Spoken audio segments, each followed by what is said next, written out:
Peut-on faire la révolution sans leader? Alors, c'est pas moi qui ai choisi le thème, hein, il m'a été demandé, et résultat, je me demandais si c'est quelque chose que vous aviez discuté ensemble ou est-ce qu'il y avait un leader de l'université populaire et qui avait choisi cette question.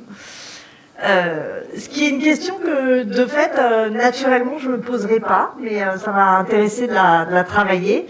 Et ce qui est drôle, c'est que quand je l'ai vu, moi, ce à quoi ça m'a fait penser, c'est le titre d'un article de André Léo. Alors, André Léo, c'est le nom d'homme pour une femme qui écrivait à la fin du 19e siècle, Léodile Béra, et qui écrivait, c'était une communarde, entre autres, hein, qui écrivait en mai 71 dans le journal La Sociale, hein, peut-on faire la révolution sans les femmes? Et c'était mon premier... Enfin, bon, mais là, en 2022, donc on demande si est-ce qu'on peut faire la révolution sans leader. Et quand j'ai vu que c'était la question qui était posée, mon premier réflexe a été de me demander, mais pourquoi est-ce qu'on me demande, peut-on faire la révolution sans leader? C'est toujours intéressant de se demander d'où vient un questionnement. Hein. Les questionnements viennent toujours du présent. Le propre de l'histoire, hein, c'est de poser du présent des questions au passé. C'est bien pour ça que l'histoire évolue, parce qu'on ne pose pas toujours les mêmes questions au passé. En fait, je pense que, mais je peux me tromper, vous me direz que ce que vous me posez aussi, c'est une question prospective. Peut-on dans le futur faire une révolution sans leader? Et peut-être même, doit-on faire une révolution sans leader? Ça, c'est une question à laquelle je peux pas vraiment répondre. Moi, je travaille quand même sur le passé. Après, je peux vous donner mon point de vue, je vous le donnerai à la fin, mais ça sera surtout un débat. Je ne sais pas si vous m'avez posé cette question parce que vous pensez qu'il faudrait faire des révolutions sans leader ou parce que vous pensez qu'il faudrait surtout pas faire de révolution sans leader. En fait, les deux réponses existent. Hein. Et d'ailleurs, c'est souvent très intéressant de voir ce que les gens disent. Est-ce qu'ils considèrent que oui ou non on peut faire la révolution sans leader? C'est assez représentatif finalement des familles politiques de gauche notamment auxquelles on appartient. Donc moi, je suis surtout historienne, hein, vous le savez, je peux surtout vous apporter comme réponse, est-ce qu'on a fait dans le passé des révolutions sans leader? N'empêche qu'avant d'y répondre, je vais quand même m'attarder sur ce présent, qui fait que vous êtes sans doute, ou votre leader s'est sans doute posé la question. Et si on se pose la question, en fait, de fait, elle existe, et pour être honnête, on l'avait déjà posée dans le cadre d'une émission, c'est l'émission d'Emmanuel Laurentin, qui avait posé ce... D'ailleurs, je crois que je m'étais pas trouvée très bonne dans la réponse, mais résultat, j'ai progressé là, parce que j'ai eu le temps de plus travailler le truc. Et on se pose la question parce que depuis quelques années, une petite décennie, hein, on assiste à des révolutions, on a des mouvements révolutionnaires, c'est pas exactement la même chose, on y reviendra, qui sont dites sans leader. En fait, quand on regarde, elles sont surtout sans représentant officiel ou sans porte-parole. Ce qui n'est pas exactement la même chose que leader, mais on se rend compte que la confusion est souvent entretenue. Et c'est à partir de là qu'on commence à se poser la question. Donc, ces différentes révolutions sans leader, je vais vous les rappeler rapidement. Alors, vu la taille de l'écran, là, je me suis en mode un peu flip en me disant, si mes images sont pixelisées, ça va juste être atroce. Vu que moi, je l'ai fait sur mon petit portable, donc peut-être qu'on va avoir plein de pixels. On va voir.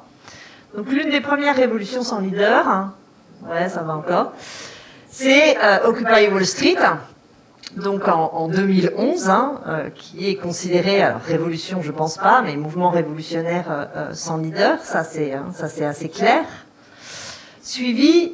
J'aime bien en fait montrer ces photos, c'est pour ça qu'au bout du compte on m'a demandé si je faisais un PowerPoint. Au début je me suis dit non parce que j'avais la flemme et puis en fait je me suis dit ça fait tellement du bien de voir ces foules que en fait ça serait dommage de pas se faire un peu ce plaisir parce que vous allez voir il y en a tellement qu'après on a presque envie de prendre la rue direct quoi. Donc Occupy Wall Street, hein, suivi juste après dans la foulée du mouvement des indignés, hein, appelé aussi le 15M parce qu'il a commencé le 15 mai 2011, c'est-à-dire l'occupation de la Puerta del Sol à Madrid par les indignados ou les indignés. Donc voilà, Spanish Revolution, vous voyez les différentes images avec cette place. Alors, elle paraît très très grande hein, sur l'image. Pour y être allé, c'est un peu moins grand quand on y est, mais c'était quand même une occupation importante. Et évidemment, toujours la même année, les révolutions arabes. les révolutions en Tunisie d'abord, suivies de révolutions en Égypte, et vous savez qu'il y en a eu aussi en Syrie. Enfin, il y a eu un certain nombre de révolutions, certaines débouchant d'ailleurs sur un changement de régime. Alors ensuite, pas ensuite, parce que tout ça se passe à la même année, hein, c'est les indignés grecs, comme on les a appelés, l'occupation de la place Syntagma à Athènes, dans un contexte de résistance aux mesures néolibérales européennes, et une occupation qui a duré assez longtemps et qui est d'ailleurs très intéressante à étudier comme occupation. Donc là, on va un peu avancer dans le temps, on est en 2013, et c'est le mouvement contre l'augmentation du prix du métro au Brésil. Le métro avait... le prix du ticket avait été augmenté de l'équivalent des 20 centimes de la monnaie brésilienne. Et ça a donné un mouvement massif. Alors par la suite, ce mouvement a été largement récupéré par la droite, hein, même par la droite extrême, et il a fini par déboucher sur d'abord le rejet le coup d'État contre Dilma Rousseff et l'arrivée au pouvoir de Bolsonaro. Mais à la base, hein, c'était pas un mouvement qui était du tout de droite extrême, c'était un mouvement contre la vie chère, comme beaucoup des mouvements de ce moment-là. Alors, on a aussi à Istanbul, hein, la même année, le mouvement de défense du parc Gezi à Taksim, donc à Istanbul. Donc à nouveau une occupation massive et toujours, vous devez avoir l'impression que toutes ces photos se ressemblent, mais évidemment ce n'est pas un hasard. Hein, toutes ces mouvements sans leader sont photographiés en général de la même façon. Vient ensuite Maïdan, ou Maïdan, je ne sais pas comment on dit, en Ukraine, en 2014, qui a poussé dehors le chef de l'État, avec là aussi des éléments d'extrême droite dedans, mais pas seulement. Enfin, c'est un mouvement assez complexe.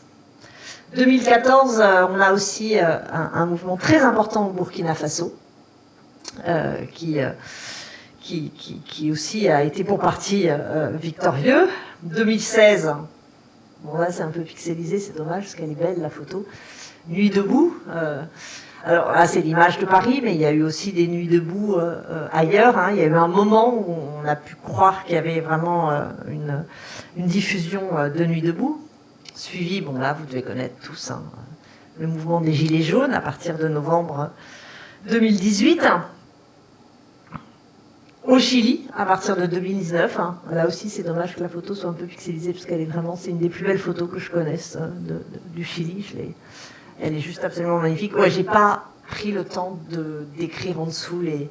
En fait, c'est hyper long de faire un PowerPoint, donc je les ai un peu. Là, j'avoue que c'est pas très sérieux, je ne devrais pas, mais j'étais vraiment trop fatiguée, donc j'ai pas pris le temps. Mais il faudrait que je retrouve je l'ai en plus, celui que je cherche.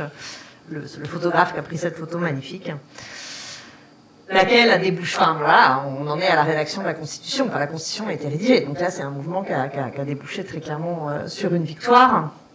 Le soulèvement à Hong Kong, au même moment, contre les mesures d'extradition qui avaient été prises, et ce que l'on appelle la deuxième vague des révolutions arabes, c'est-à-dire les révolutions, enfin les mouvements révolutionnaires au Liban en 2019, en Irak, toujours en 2019, en Algérie, hein, contre le 5e mandat de Bouteflika, et au Soudan, également en 2019.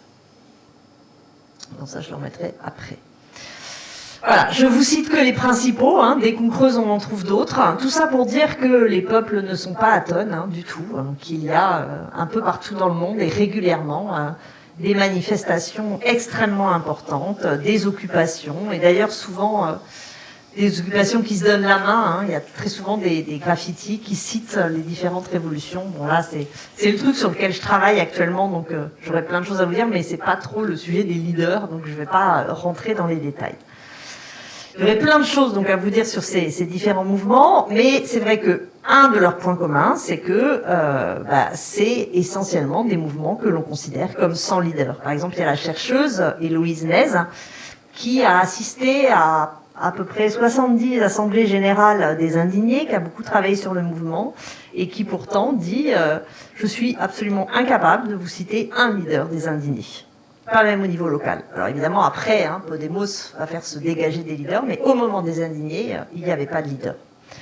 Donc les chercheurs et les chercheuses qui travaillent sur ces mouvements les appellent des révolutions leaderless, donc sans leader, avec ce goût d'angliciser, alors qu'on peut très bien dire sans leader, mais le terme scientifique maintenant c'est leaderless.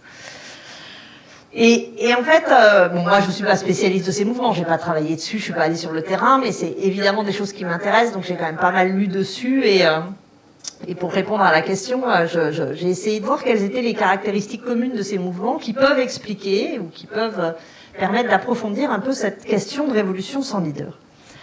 Alors, première chose sur laquelle je voudrais insister, c'est que si ces mouvements sont sans leader, c'est parce qu'ils ont décidé d'être sans leader. C'est un choix, c'est assumé, c'est revendiqué, c'est construit et c'est entretenu. C'est pas parce qu'ils n'ont pas duré assez longtemps, c'est pas parce que personne ne s'est dégagé, c'est pas parce que aucun n'avait le charisme suffisant pour devenir le grand leader maximaux. Non, c'est qu'ils ne voulaient pas de leader. Par exemple, en Ukraine, il y avait un certain nombre de leaders autoproclamés qui essayaient de récupérer le mouvement. Ils avaient d'ailleurs construit une grande scène qui occupait le centre. Ils étaient 3, je peux vous les citer, mais je pense que vous oublierez leur nom assez vite. Vitaly Klitschko, Arseny Yatsenyuk et Oleg Tiagnikbok. Je prononce sûrement très mal, mais enfin, vous comprendrez que je parle pas ukrainien couramment. Et ils n'ont jamais réussi à s'imposer. Régulièrement, la foule se foutait de leur gueule, en fait. Et donc, ils voulaient vraiment pas de leader. Ça s'explique parce que toutes ces foules, en fait, alors, sauf, il y en a qui étaient dans des dictatures, mais la grande majorité s'adressait en fait à des démocraties représentatives. Elles s'adressaient à des démocraties représentatives, donc où il y avait des assemblées, où il y avait des représentants déjà, qui étaient censés les représenter dans les différentes assemblées, mais toutes ces foules exprimaient le fait qu'ils ne se sentaient pas représentés.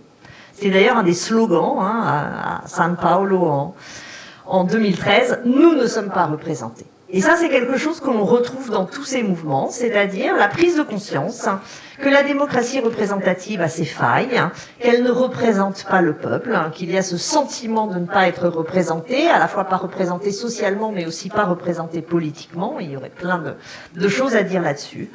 Et que donc, eh bien, pour combler les failles de la démocratie représentative, ce qui ne veut pas forcément dire la détruire, mais faire exister quelque chose à côté, en plus, d'une certaine façon, eh bien, ces foules prennent le choix de la présence personnelle et collective, de l'adresse directe au pouvoir, en passant au-delà de la représentation.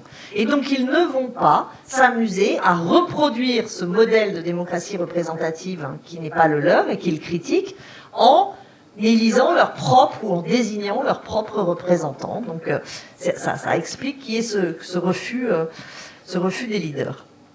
En fait, ce qui est très net dans tous ces mouvements, et moi ce qui m'intéresse par ailleurs dans ces mouvements, c'est que tous ces mouvements inventent et d'ailleurs perfectionnent au fur et à mesure les formes de coexistence de la démocratie directe avec la démocratie représentative, ce qui permet d'équilibrer en fait les limites de la démocratie représentative. Alors, le deuxième élément... Tiens, j'ai dû mélanger mes pages. Ouais, mais ça devrait marcher quand même. Fais voir. Je vérifie. Oui, alors ce qu'il faut quand même préciser, c'est que ces mouvements, ils sont sans leader, mais ça ne veut pas dire qu'il n'y ait pas d'organisation. Ne pas avoir de leader ne veut pas dire qu'il n'y a absolument pas d'organisation. En Tunisie, par exemple, on sait que les syndicats ont joué un rôle important. D'ailleurs, la révolution tunisienne a commencé avant par des soulèvements et des grèves dans le bassin minier qui est beaucoup plus au nord qu'à Tunis, mais les syndicats ont joué un rôle important. Au Brésil, c'est une organisation qui a lancé le mouvement. C'est une organisation qui existait avant le mouvement, parce qu'elle existait depuis 2005, qui s'appelait le MPL, le Mouvement pour les transports gratuits, et qui était une organisation, mais qui était déjà sans chef, cette organisation. C'était sa caractéristique. Elle s'était créée selon le principe, je cite ce que disait le MPL dans son tract, un mouvement horizontal, autonome, indépendant, apartidaire, mais non antipartidaire. C'est bien pour ça que je dis qu'il ne s'agit pas forcément de détruire les cadres de la démocratie représentative, mais de construire quelque chose à côté. Et les militants du MPL étaient très attentifs. Certes, ils lançaient les mouvements. C'est eux qui ont appelé à la première manifestation contre la hausse du prix du transport, mais ils n'avaient pas du tout envie de devenir des leaders. Et ils laissaient les mouvements se développer sans eux. On le voit par exemple, en juin 2013, à l'initiative du MPL, il y a une grande manifestation, c'est des dizaines de milliers de personnes, parce qu'au Brésil, quand les gens sortent dans la rue, on peut vraiment avoir des manifestations massives. Et en fait, au début, ce qu'avait prévu le MPL, c'était une manifestation qui devait aller vers le périph' pour bloquer le périph'. Mais en fait, une partie des manifestants sur place, tout seuls, ont eu envie d'aller au centre-ville, pour s'installer au centre-ville. Sur place, les militants du MPL se sont demandé, bon, ben, qu'est-ce qu'on fait? C'est pas ce qu'on avait prévu. Ils pensaient que la stratégie n'était pas la bonne. Ils n'étaient pas d'accord avec la stratégie. Mais ils se sont dit, c'est eux qui décident. Et en fait, ils ont laissé une partie de la manifestation se rendre au centre-ville, quand une autre partie de la manifestation a suivi ce qui était prévu au départ, aller bloquer le périph'.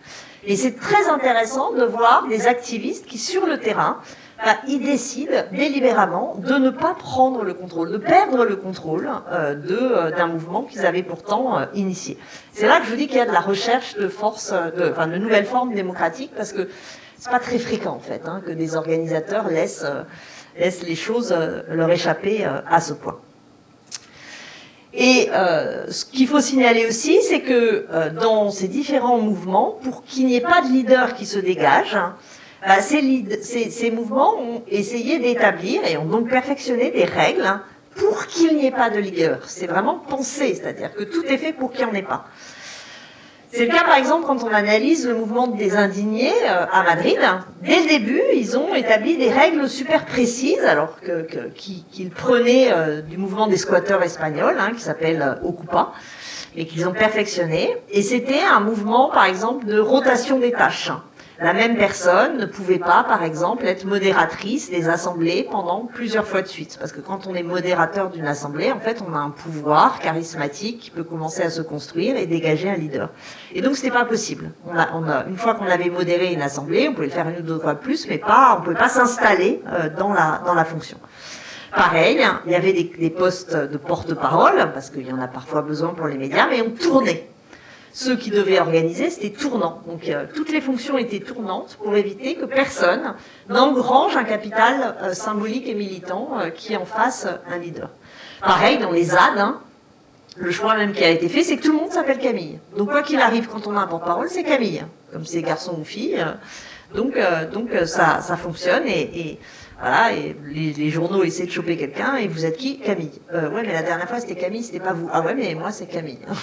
Et c'est toujours comme ça que ça fonctionne. Il y a quelques mouvements aussi qui ont essayé d'utiliser le système du tirage au sort. C'est-à-dire que quand il y a des représentants à envoyer, ils les tirent au sort, pour éviter qu'il y ait des leaders.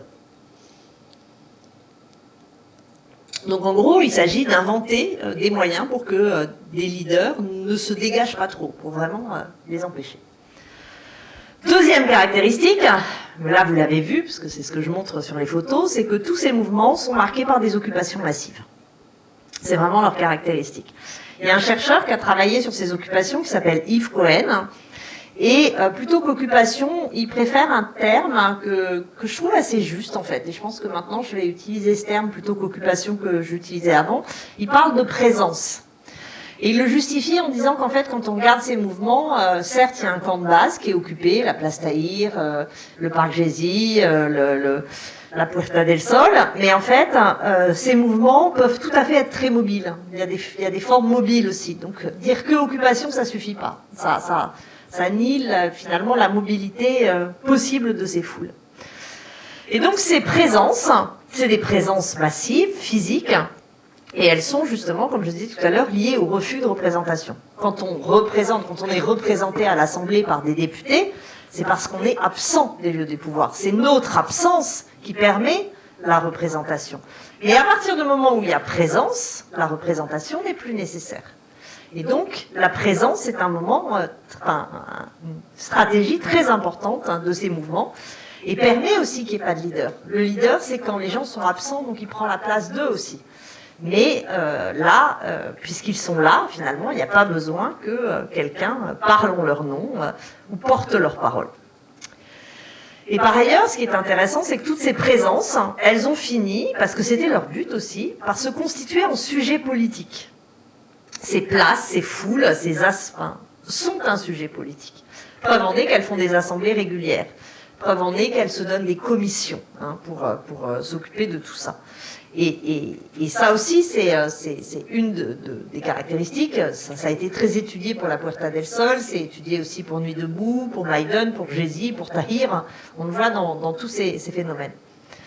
Et ce sujet collectif, d'ailleurs, prend tout en main, même ce qui, normalement, dépend plutôt de l'État, donc la logistique, nourrir les présents, prendre soin des gens sur place, y compris médicalement, et même en cas de répression, ça voulait dire soigner des blessés.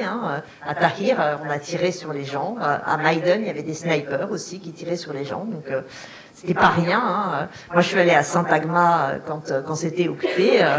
Les charges, après, il y avait des gens vraiment blessés, et heureusement qu'il y avait sur place des médecins qui s'occupaient des gens blessés. Accueillir les gens de toutes les régions, mettre en place des tentes, organiser tous les postes de la place, instituer donc les assemblées, communiquer avec les médias, produire un récit de la place, très important, de produire le récit de la lutte. À Maïdan, ils ont même installé des pianos publics pendant toute l'occupation. On a joué au piano sur la place. Nuit debout, on avait fait des jardins. Enfin voilà, il y a eu tout un tas de choses. Et on sait que sur les ronds-points aussi, il y avait énormément d'organisations. Alors c'est plus petit un rond-point que l'occupation d'une place de la taille de ce que je vous présentais, mais il y a ces logiques.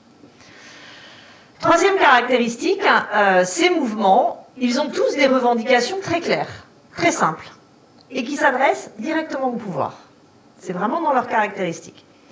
Qu'il s'agit de dégager Ben Ali, Moubarak, Yanukovych, de refuser le 5e mandat de Bouteflika, de préserver le parc Gezi, de rejeter les 20 centavos d'augmentation pour le prix des transports, ou de demander la levée de la loi d'extradition, c'est toujours un message très clair. Ça se perd pas, en fait, dans les demandes, dans le début. Donc, c'est des demandes limitées, circonscrites, formulées en énoncés très simples. D'ailleurs, on les trouve en général, dès qu'on regarde les photos, on finit par trouver ces demandes. Et ces caractères, en fait, c'est ce qui a permis le rassemblement d'un très grand nombre de personnes. Parce qu'en fait, dès qu'on commence à se dire, bon, quel est notre programme, qu'est-ce qu'on va faire après, là, les gens commencent à discuter, à pas être d'accord, et comme ils sont pas d'accord, se dégagent des leaders qui portent les différents projets. Mais quand il y a unicité et accord sur une demande simple, il n'y a pas besoin de leader, en fait. Il n'y a pas besoin de séparer, en tout cas d'incarner différentes positions. Alors, ce que l'on dit souvent, c'est que ces révolutions sans leader sont des révolutions 2.0, qu'elles seraient favorisées par les technologies modernes, Bon, moi, j'y crois pas trop, je vais y revenir après, parce qu'il y a des révolutions sans leader avant Twitter, avant même le téléphone, parce que le 19e siècle est quand même, grosso modo, un siècle de révolution sans leader. Que par ailleurs, faut jamais oublier que les technologies modernes, elles servent à peu près autant les dictatures que les révolutions. Donc, faut pas faut pas en faire des causes. En revanche, ça a facilité. C'est sûr que c'est un outil qui facilite. Ça permet de rester en contact. Bon, sauf quand les pouvoirs coupent les réseaux. C'est ce qui est arrivé en Égypte, par exemple. Mais bon, voilà, c'est des techniques qui facilitent l'horizontalité. Mais voilà, faut pas, moi j'y crois pas, la révolution 2.0, c'est juste un outil qui est peut-être plus utile que, à l'époque que j'étudie où on tapait sur des tambours, c'est sûr que ça marche un petit peu mieux, ça permet d'aller plus loin. Je rajouterai juste un petit point que les photos m'ont suggéré en les cherchant pour faire la conférence. On se rend compte que les photographes, pour représenter ces révolutions sans leader, ils ont toujours les mêmes, finalement, ils prennent, c'est souvent les mêmes photos qui correspondent d'ailleurs à la réalité sur le terrain, mais qui la mettent en valeur. Les convergences photographiques, quand les photographes veulent montrer des révolutions sans leader, la première chose qu'ils font, c'est faire des photos de foule. Alors, ce qu'ils aiment le plus, c'est les photos de foule de nuit. Ils adorent ça. Alors là, je ne les ai pas identifiées. Résultat, c'est hyper dur de retrouver qu'est-ce qui est quoi. Bon, ça, c'est Tahrir, ça, c'est Ça, c'est la Puerta. Et les autres, on va voir Maiden, et alors il y en a une, je ne sais plus ce que c'est. Donc, en fait, on se rend compte qu'ils le photographient tous de la même façon. Autre chose qu'ils font, donc ils prennent des vues de haut, on voit la masse, hein, et en général, on voit quelqu'un de dos, et le plus souvent, c'est un enfant ou une femme. Pourquoi un enfant ou une femme? Parce qu'un enfant ou une femme, ça ne peut pas être un leader. Donc on met cet enfant et la femme sur la photo pour justement dire que c'est pas des révolutions avec leader. Si c'était une révolution avec leader, vous auriez Mao ou Lénine comme ça devant la foule. Et là, c'est un gamin. On sait bien que ce petit bout de chou, ça va pas être le leader de la révolution. Hein. Donc c'est le processus. C'est intéressant de voir comment les photographes ont fait. Là, je vous en ai mis que 2, mais franchement, j'ai commencé à chercher. Il y en a plein, là. À peu près toutes, vous avez le gamin avec son drapeau sur le dos. Et d'ailleurs, je vais d'abord faire ça, les drapeaux, on les voit aussi très souvent, parce que comme c'est des révolutions sans leader, eh bien, on montre les drapeaux, et les drapeaux, ça permet de dire que c'est la nation, c'est tout le peuple qui s'exprime. Donc, c'est toujours des révolutions qui mettent en valeur les drapeaux. Alors, c'était pas le cas pour Nuit debout, mais on l'a revu avec le retour des drapeaux tricolores au moment des Gilets jaunes, et c'était pas que des drapeaux tricolores, forcément, des mouvances d'extrême droite, hein. Ça pouvait être aussi une volonté de dire nous le peuple, hein, d'une certaine façon. Et puis, il y a une présence récurrente dans tous ces mouvements, et ça depuis Occupy jusqu'au dernier, du masque des Anonymous. Et là, bon, ça correspond à toute une culture qui est partagée par ceux qui font ces manifestations, mais aussi, bah voilà, c'est anonyme, on ne connaît pas. Il y a pas de leader, il y a des anonymes. Et ça, c'est présent. Alors, il y a un moment où en 2019, où l'Anonymous a été remplacé par le Joker, parce que le film venait de sortir, et comme un certain nombre en ont vu dans le Joker finalement une figure révolutionnaire, à un moment il y avait pas mal de Jokers, mais pareil, les visages étaient masqués. Voilà, ça c'en est encore d'autres. Quand on n'a pas des enfants, on a juste le drapeau au-dessus des foules. C'est pour montrer que des fois on la met en valeur aussi. Et j'y trouve aussi des images avec des filles, hein. Des fois c'est des femmes, c'est juste qu'au bout d'un moment j'arrivais pas à les identifier, je les ai pas toutes relevées.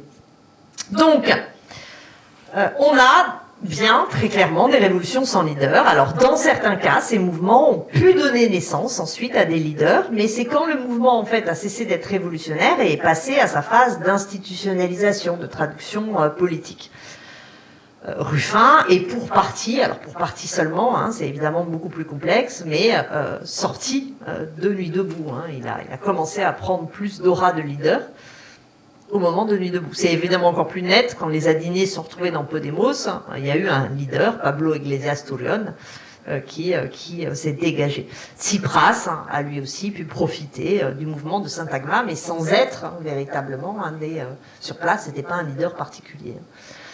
Alors, dans les révolutions arabes, ça n'a pas été le cas parce qu'en fait, c'est d'anciens leaders en opposition qui sont revenus et qui ont récupéré le mouvement. On n'a pas non plus de leaders qui soient particulièrement dégagés des mouvements de Taksim ou de Maïdan, où là aussi, c'est d'autres phénomènes qui se sont substitués. On pourrait se pencher sur les leaders du mouvement des Gilets jaunes. Ça permet de voir un peu comment on fabrique des leaders, parce qu'en fait, il y a plein de moyens différents de devenir leader, d'ailleurs, ou de ne plus l'être. Alors là, je vais en prendre que quelques-uns, je vais essayer d'être un peu rapide. Alors là, vous devez reconnaître Ingrid Levavasseur, tout en bas. Elle a une trajectoire de leaduse un peu chaotique, donc c'est une ancienne aide-soignante. Au début, elle est dans le mouvement, et d'ailleurs, c'est plutôt une leaduse locale. Au départ, dans le mouvement, elle est dès le départ. Le 1er décembre 2018, elle organise une manifestation à Louviers sur le marché à côté de chez elle. Le lendemain, elle est à la tête d'un rassemblement sur le parking du zone commerciale. Dans la foulée, elle organise une réunion de Gilets jaunes à Pont-de-l'Arche parce qu'elle essaie de structurer le mouvement. Donc, de facto, c'est une leaduse locale.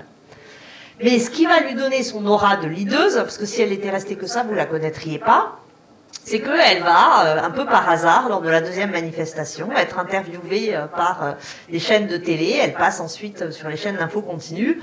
Or, elle a à la fois un franc-parler et puis un visage à la Botticelli, donc ça accroche l'écran. Et les médias vont complètement avoir une tocade pour cette nana et l'interroger systématiquement. Donc ils se mettent à l'interviewer tout le temps. Une équipe de TF1 lui propose de l'accompagner parce qu'il y a une réunion publique d'un député LREM. Donc elle va à cette réunion avec une équipe de TF1. On voit qu'elle interpelle le député. Donc ça monte. Elle est ensuite invitée sur C'est Politique sur France 5. Et à partir de là, en fait, elle enchaîne les plateaux. Elle se mit à enchaîner les plateaux. Elle est complètement happée quelque part par la machine médiatique. Le 28 novembre sur LCI, elle débat avec Édouard Philippe et Emmanuel Vargon. Et en fait, cette captation médiatique est une des causes, pas la seule, du fait qu'elle est petit à petit rejetée par le mouvement des Gilets jaunes. Elle va, lors de la manif du 17 février, être prise à partie par les manifestants. Elle raconte dans un livre qu'elle a écrit plus tard elle a cru qu'elle allait mourir, tellement c'était violent. Elle doit être exfiltrée par la police. Le lendemain, elle est humiliée. Elle dit que c'était en plus devant son fils, donc ça a été encore plus dur lors d'une manifestation dans l'Eure. Et après, elle participe plus aux manifs. Elle a été traumatisée.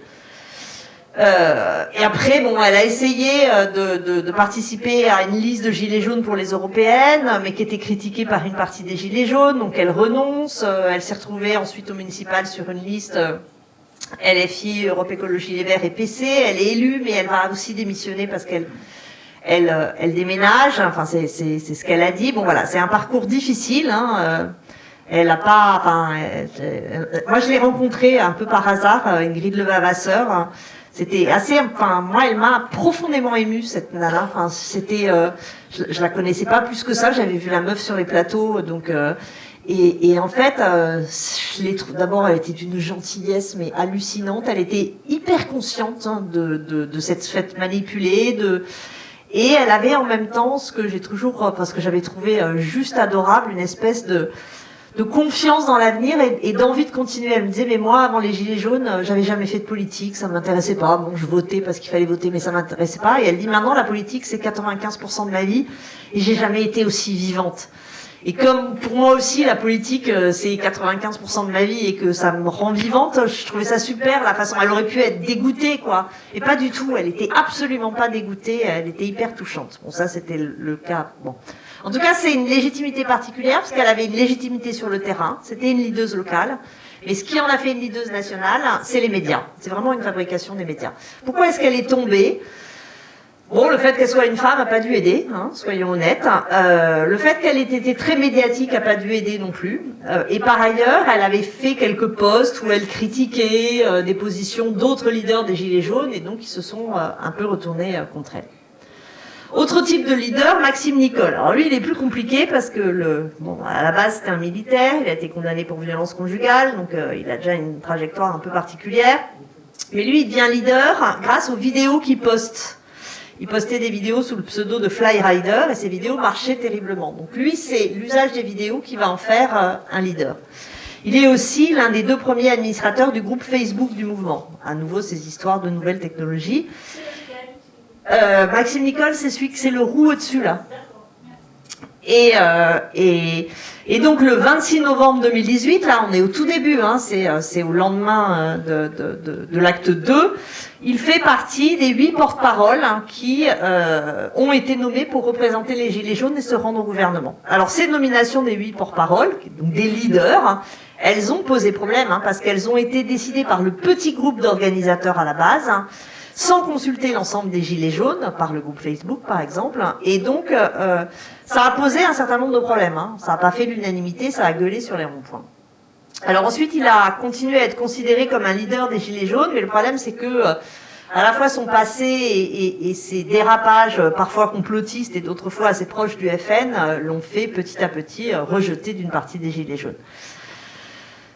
Priscilla Lubotsky, là, qui est là, Ludowski, alors elle est comme Nicole, celui d'à côté, comme Éric Drouet, celui qui est tout au bout, une des initiatrices. Eux, j'appelle ça les leaders à droit d'aînesse. C'est comme ça que je les désigne. Parce que elle avait initié en mai 2018, donc avant les Gilets jaunes, une pétition sur la hausse du prix du carburant. Au début, ça marchait pas. Mais au septembre, elle a réussi à agiter les réseaux sociaux et trouver le soutien du Parisien, et la pétition marche, et elle devient présentée comme leader. Donc elle fait partie aussi des 8 porte-paroles qui sont rejouées. Elle va réussir en fait à garder une reconnaissance des Gilets jaunes parce qu'elle va jamais quitter le terrain. Elle va toujours rester sur le terrain et notamment elle va beaucoup se promener, elle va faire des manifestations parfois à Marseille, parfois. Donc en fait elle a une légitimité de leaduse qui tient à son caractère d'initiatrice et à sa réelle présence sur le terrain. Après des fois ça a été compliqué, notamment avec Éric Drouet. Qu'elle a accusé de violence à son égard, et il y a eu un moment un peu difficile pour elle, parce que souvent quand une femme accuse un homme de violence à son égard, c'est elle qui trinque, je ne vous apprends rien. Alors Jérôme Rodriguez, qui n'est pas là, sur cette image, lui aussi c'est une position de leader qui repose sur le terrain, et qui a été renforcée par le fait que, vous devez le savoir, il a été éborgné lors d'une manifestation, donc il a finalement la légitimité de la blessure qui l'a aidé. Un autre qui n'est pas non plus sur l'image, c'est François Boulot. Peut-être vous le connaissez, parce que lui aussi, il a écumé les plateaux. Alors lui, il a émergé comme leader de façon assez différente. Il était leader local d'abord. Il était à Rouen, il a rejoint les Gilets jaunes plus tard. Et lors d'une assemblée, il est finalement désigné comme porte-parole par les Gilets jaunes. Et pourquoi ? Parce que le mec, il est avocat. Donc il sait manier la langue, ce qui fait que dans l'Assemblée, il l'emporte, il sait faire. Ça fait longtemps qu'il réfléchit à la politique, il trouve les bons mots, donc il se dégage. À partir de là, il va devenir un bon client des médias. Les médias l'adorent, il parle bien, il est très calme, il est hyper posé. C'est vraiment le bon client des médias. Alors c'est marrant parce qu'à chaque fois qu'il fait une intervention, il dit toujours « Je ne suis pas le porte-parole des Gilets jaunes, il n'y a pas de porte-parole de Gilets jaunes, j'ai été désigné mais je peux changer ». Donc il est très prudent face à ça. Bon, ça empêche que c'est lui qui fait toujours les médias, parce qu'il aurait pu envoyer d'autres. On peut pas dire qu'il fasse beaucoup tourner les choses.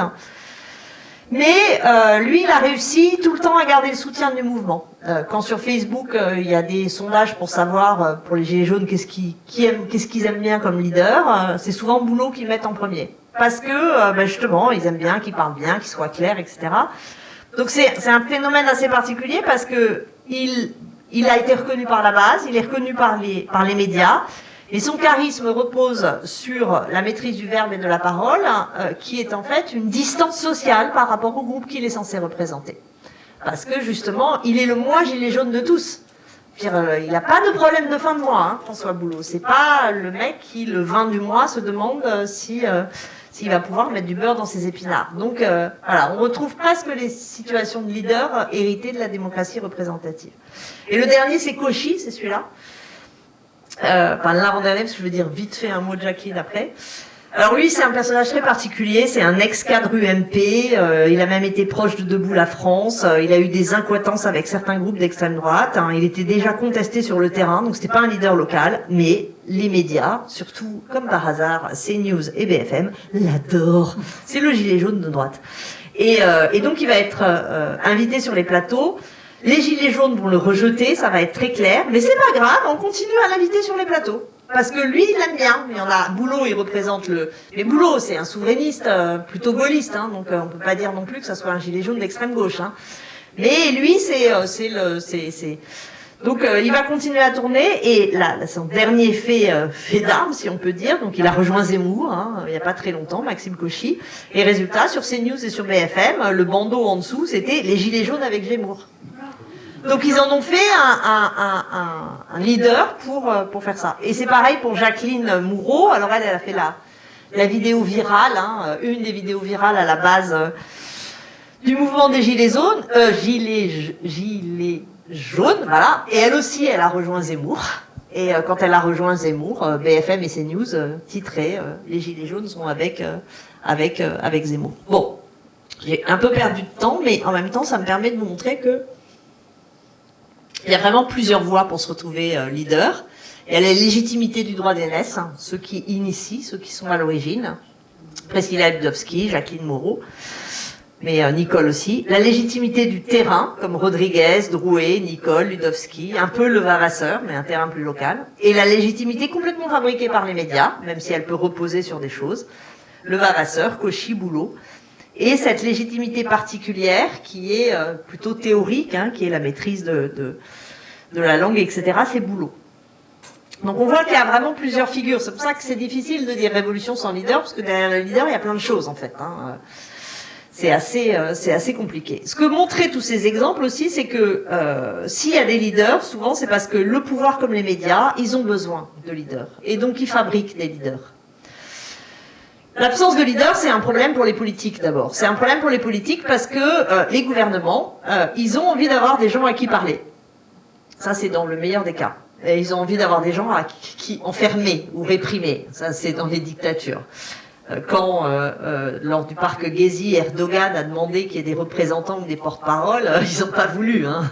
Ils sont pas cons. Hein. Ils savaient que c'était pas la meilleure idée d'être un porte-parole invité par Erdogan.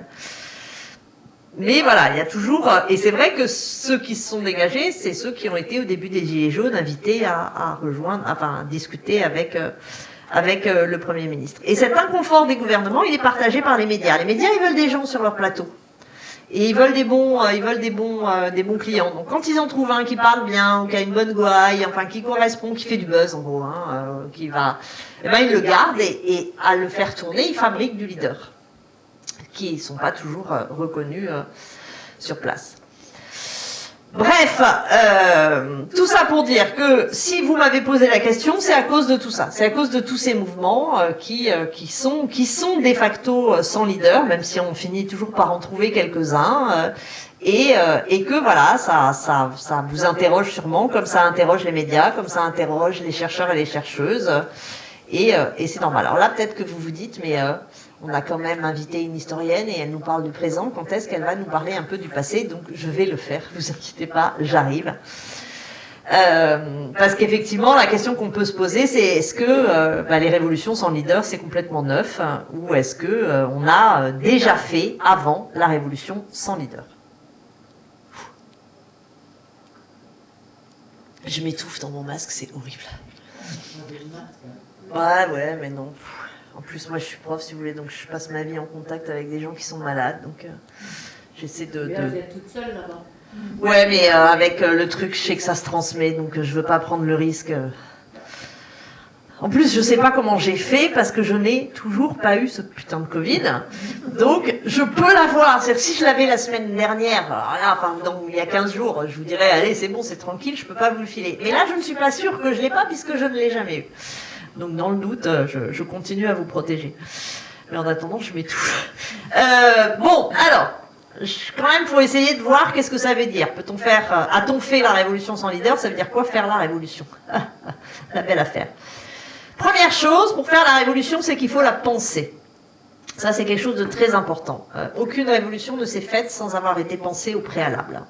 La pensée, c'est-à-dire à la fois la pensée comme possible, donc penser qu'il est légitime de renverser un pouvoir en place, mais aussi penser un autre ordre qu'on pourrait mettre à la place de l'ordre en place. Donc, penser la révolution, c'est dire du mal de l'ordre en place, penser un ordre qui serait différent et plus juste, et légitimer le renversement, fût-il illégal. De toute façon, quand on renverse un ordre, c'est forcément illégal. Donc il faut ces gens, et quelque part, ces gens qui pensent la révolution, ils sont des formes de leaders. C'est par exemple Thomas Paine, quand il écrit Le sens commun, avant la révolution américaine, le livre qui est un véritable best-seller, il fait la révolution. On peut dire que Thomas Paine est une forme de leader de la révolution américaine. Même, alors évidemment, pour monter plus en arrière, mais John Locke est un leader de la révolution américaine. Quand on lit la déclaration d'indépendance des États-Unis d'Amérique, c'est du Locke dans le texte. Donc on n'aurait pas pu penser la révolution américaine sans Locke. C'est évidemment la plupart des philosophes des Lumières au XVIIIe siècle. Si on a pu faire la Révolution française, c'est parce que Montesquieu avait démonté, Voltaire, Rousseau avaient démonté l'absolutisme, dit tout le mal qu'ils pensaient de la société d'ordre, etc. C'est la Bessieyès dans le Qu'est-ce que le tiers-État qui permet de faire la Révolution. En 1848, si on peut penser la Révolution, c'est parce que Louis Blanc a écrit en 1840 l'organisation du travail et qu'il a donc commencé à envisager une destruction, on ne dit pas encore à l'époque du capitalisme, mais des formes d'appropriation par le mode de l'association de la propriété patronale. C'est Marx et Engels aussi. Alors en 48, ils viennent juste de sortir C'est en janvier 48 qu'ils sortent le manifeste du Parti communiste, donc on ne peut pas dire que ça a encore directement joué sur 48, mais par la suite, évidemment, Marx et Engels, c'est des leaders des révolutions, parce que les révolutions qui suivent s'appuient quand même largement sur ce qu'il a écrit. C'est Lénine et Trotsky avant octobre 17. S'il y a la révolution 17, c'est parce que Lénine a écrit Que faire et Trotsky... d'autres. C'est Mao avant la révolution chinoise. Je m'arrête là parce que Guevara, il a pensé la révolution après l'avoir faite. La théorie du Foucault, du guévarisme, elle est conceptualisée et pensée après pour faire des révolutions qui n'auront pas lieu, parce que justement, elles échouent. Est-ce que l'on peut dire que tout cela sont des leaders des révolutions, enfin des révolutions? Oui, d'une certaine façon, parce que sans eux, elles auraient été plus difficiles. Et en même temps, non, parce que la plupart, ils ont joué aucun rôle réel dans les révolutions. Alors, Lénine, ouais, Mao aussi, Louis Blanc aussi, mais les autres, non. Paine, il n'a pas fait grand-chose dans la révolution américaine. Alors après, il a été député à la Convention en France, mais c'est pas un leader à ce moment-là. C'est juste un des députés de la Convention. Les philosophes des Lumières, c'était mort, bon, donc c'était réglé. Et Marx, on l'a jamais vu sur une barricade. Certes, en 48, il est allé écrire des choses dans les nouvelles, dans son journal, les nouvelles de, je sais plus comment ça s'appelle, de Rhénanie, mais je sais plus comment on le dit en allemand. Mais bon, c'est pas un combattant.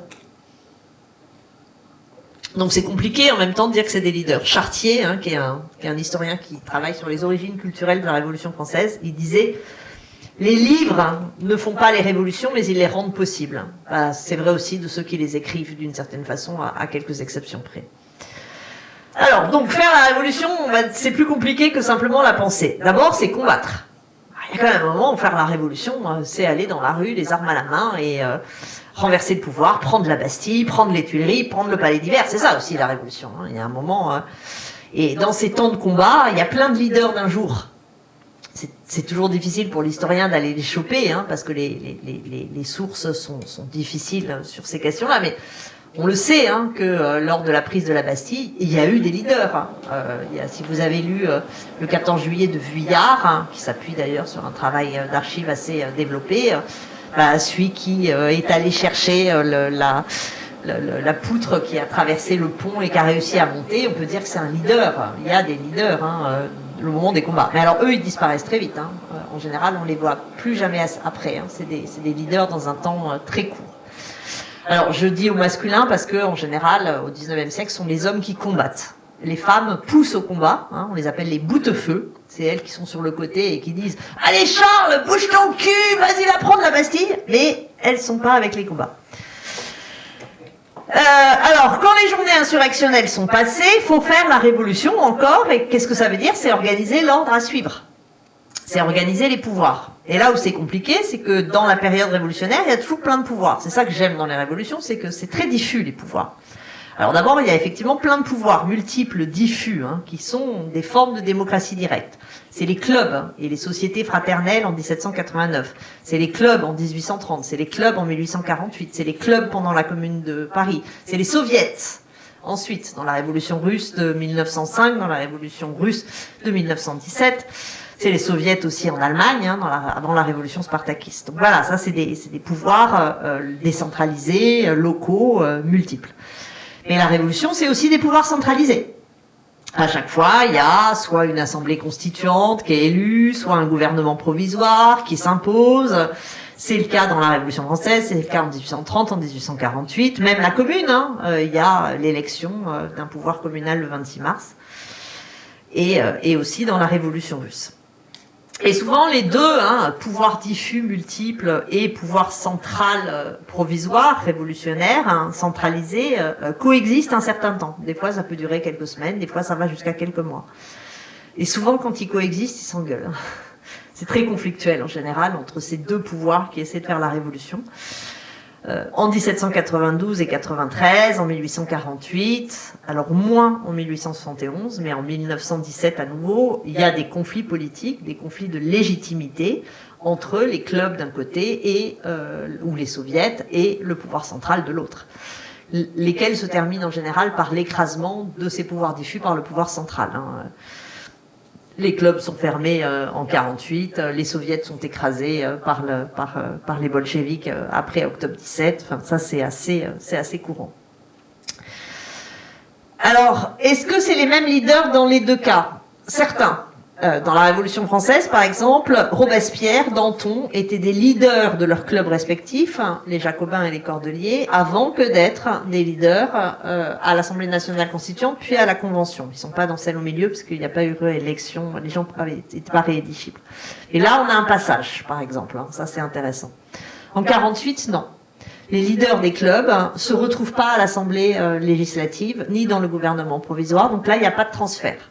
En revanche, là où il y a un transfert, c'est que dans le gouvernement provisoire de février 48, le seul ouvrier au gouvernement provisoire, le fameux ouvrier Albert, il venait de sociétés ouvrières. Donc il existait dans ses pouvoirs diffus du mouvement ouvrier, il est arrivé au gouvernement représentatif. Et bien après, il a disparu. Alors dans ces pouvoirs diffus, il y en a un autre qui est important, c'est la presse. Marat, avec son ami du peuple, Hébert, avec son père Duchesne, c'est des leaders de la Révolution. Mais c'est des leaders qui étaient leaders par la plume, par les journaux, par tout ce qu'ils écrivaient, parce que leurs écrits étaient lus, leurs idées étaient suivies, ils étaient soutenus par une partie de la population. Quand les Girondins essaient d'enfermer Marat en 93, en mars-avril 93, il est libéré et porté par une foule d'ailleurs très féminine. Les femmes étaient très très proches. Il avait vraiment beaucoup de soutien dans les femmes, chez les femmes. Donc là, c'est un autre pouvoir. Et d'ailleurs, ça marche pas toujours. La plupart du temps, ça arrive que les pouvoirs centralisés ferment les journaux révolutionnaires. Alors, ce qui est intéressant aussi dans ces pouvoirs diffus, presse ou club et société, c'est que c'est là qu'on va pouvoir trouver des leaders. Parce que pour l'instant, on n'a pas trouvé beaucoup des leaders. C'est là on en a. Dans les États révolutionnaires, non. Les gouvernements provisoires, les assemblées législatives, elles sont fermées aux femmes pendant tout le 19e siècle et une partie du 20e. Et dans ces espaces-là, on va les trouver. Claire Lacombe, Théroigne, Pauline Léon, c'est des leaders dans leur club. Donc vraiment, là, elles ont des figures de leaders, elles sont présentes. Eugénie Niboyer, Jeanne de Rouen, Désirée Guay, c'est des leaders de la Voix des femmes, le journal, et du Club des femmes de 1848. André Léo, Louise Michel, Nathalie Lemel, Elisabeth Mitrieff, c'est des leaders dans ces pouvoirs diffus. Et on avait des femmes dans les soviets, au soviet de Pétrograd, il y a des femmes. Donc c'est là qu'on va pouvoir trouver alors elles sont pas leaders dans la révolution russe, elles sont pas leaders, mais elles sont présentes. Alors que là, toutes celles que je vous ai citées, objectivement, elles cochent toutes les cases. Elles sont connues, elles sont suivies, elles prennent la parole souvent. Enfin, on peut considérer qu'à l'échelle du club, voire de la révolution, c'est des leaders. Ce qu'on peut aussi signaler, c'est que la plupart de ces personnalités, alors c'est particulièrement vrai dans les pouvoirs centraux, ça l'est parfois aussi dans les pouvoirs diffus, ils jouent souvent aucun rôle dans les mouvements révolutionnaires. Donc vous voyez, il y a des leaders selon les différentes périodes. À une exception près, les femmes. Les femmes que l'on retrouve leaders, c'est des combattantes. Théroigne, elle a combattu les 5 et 6 octobre 89 et le 10 août.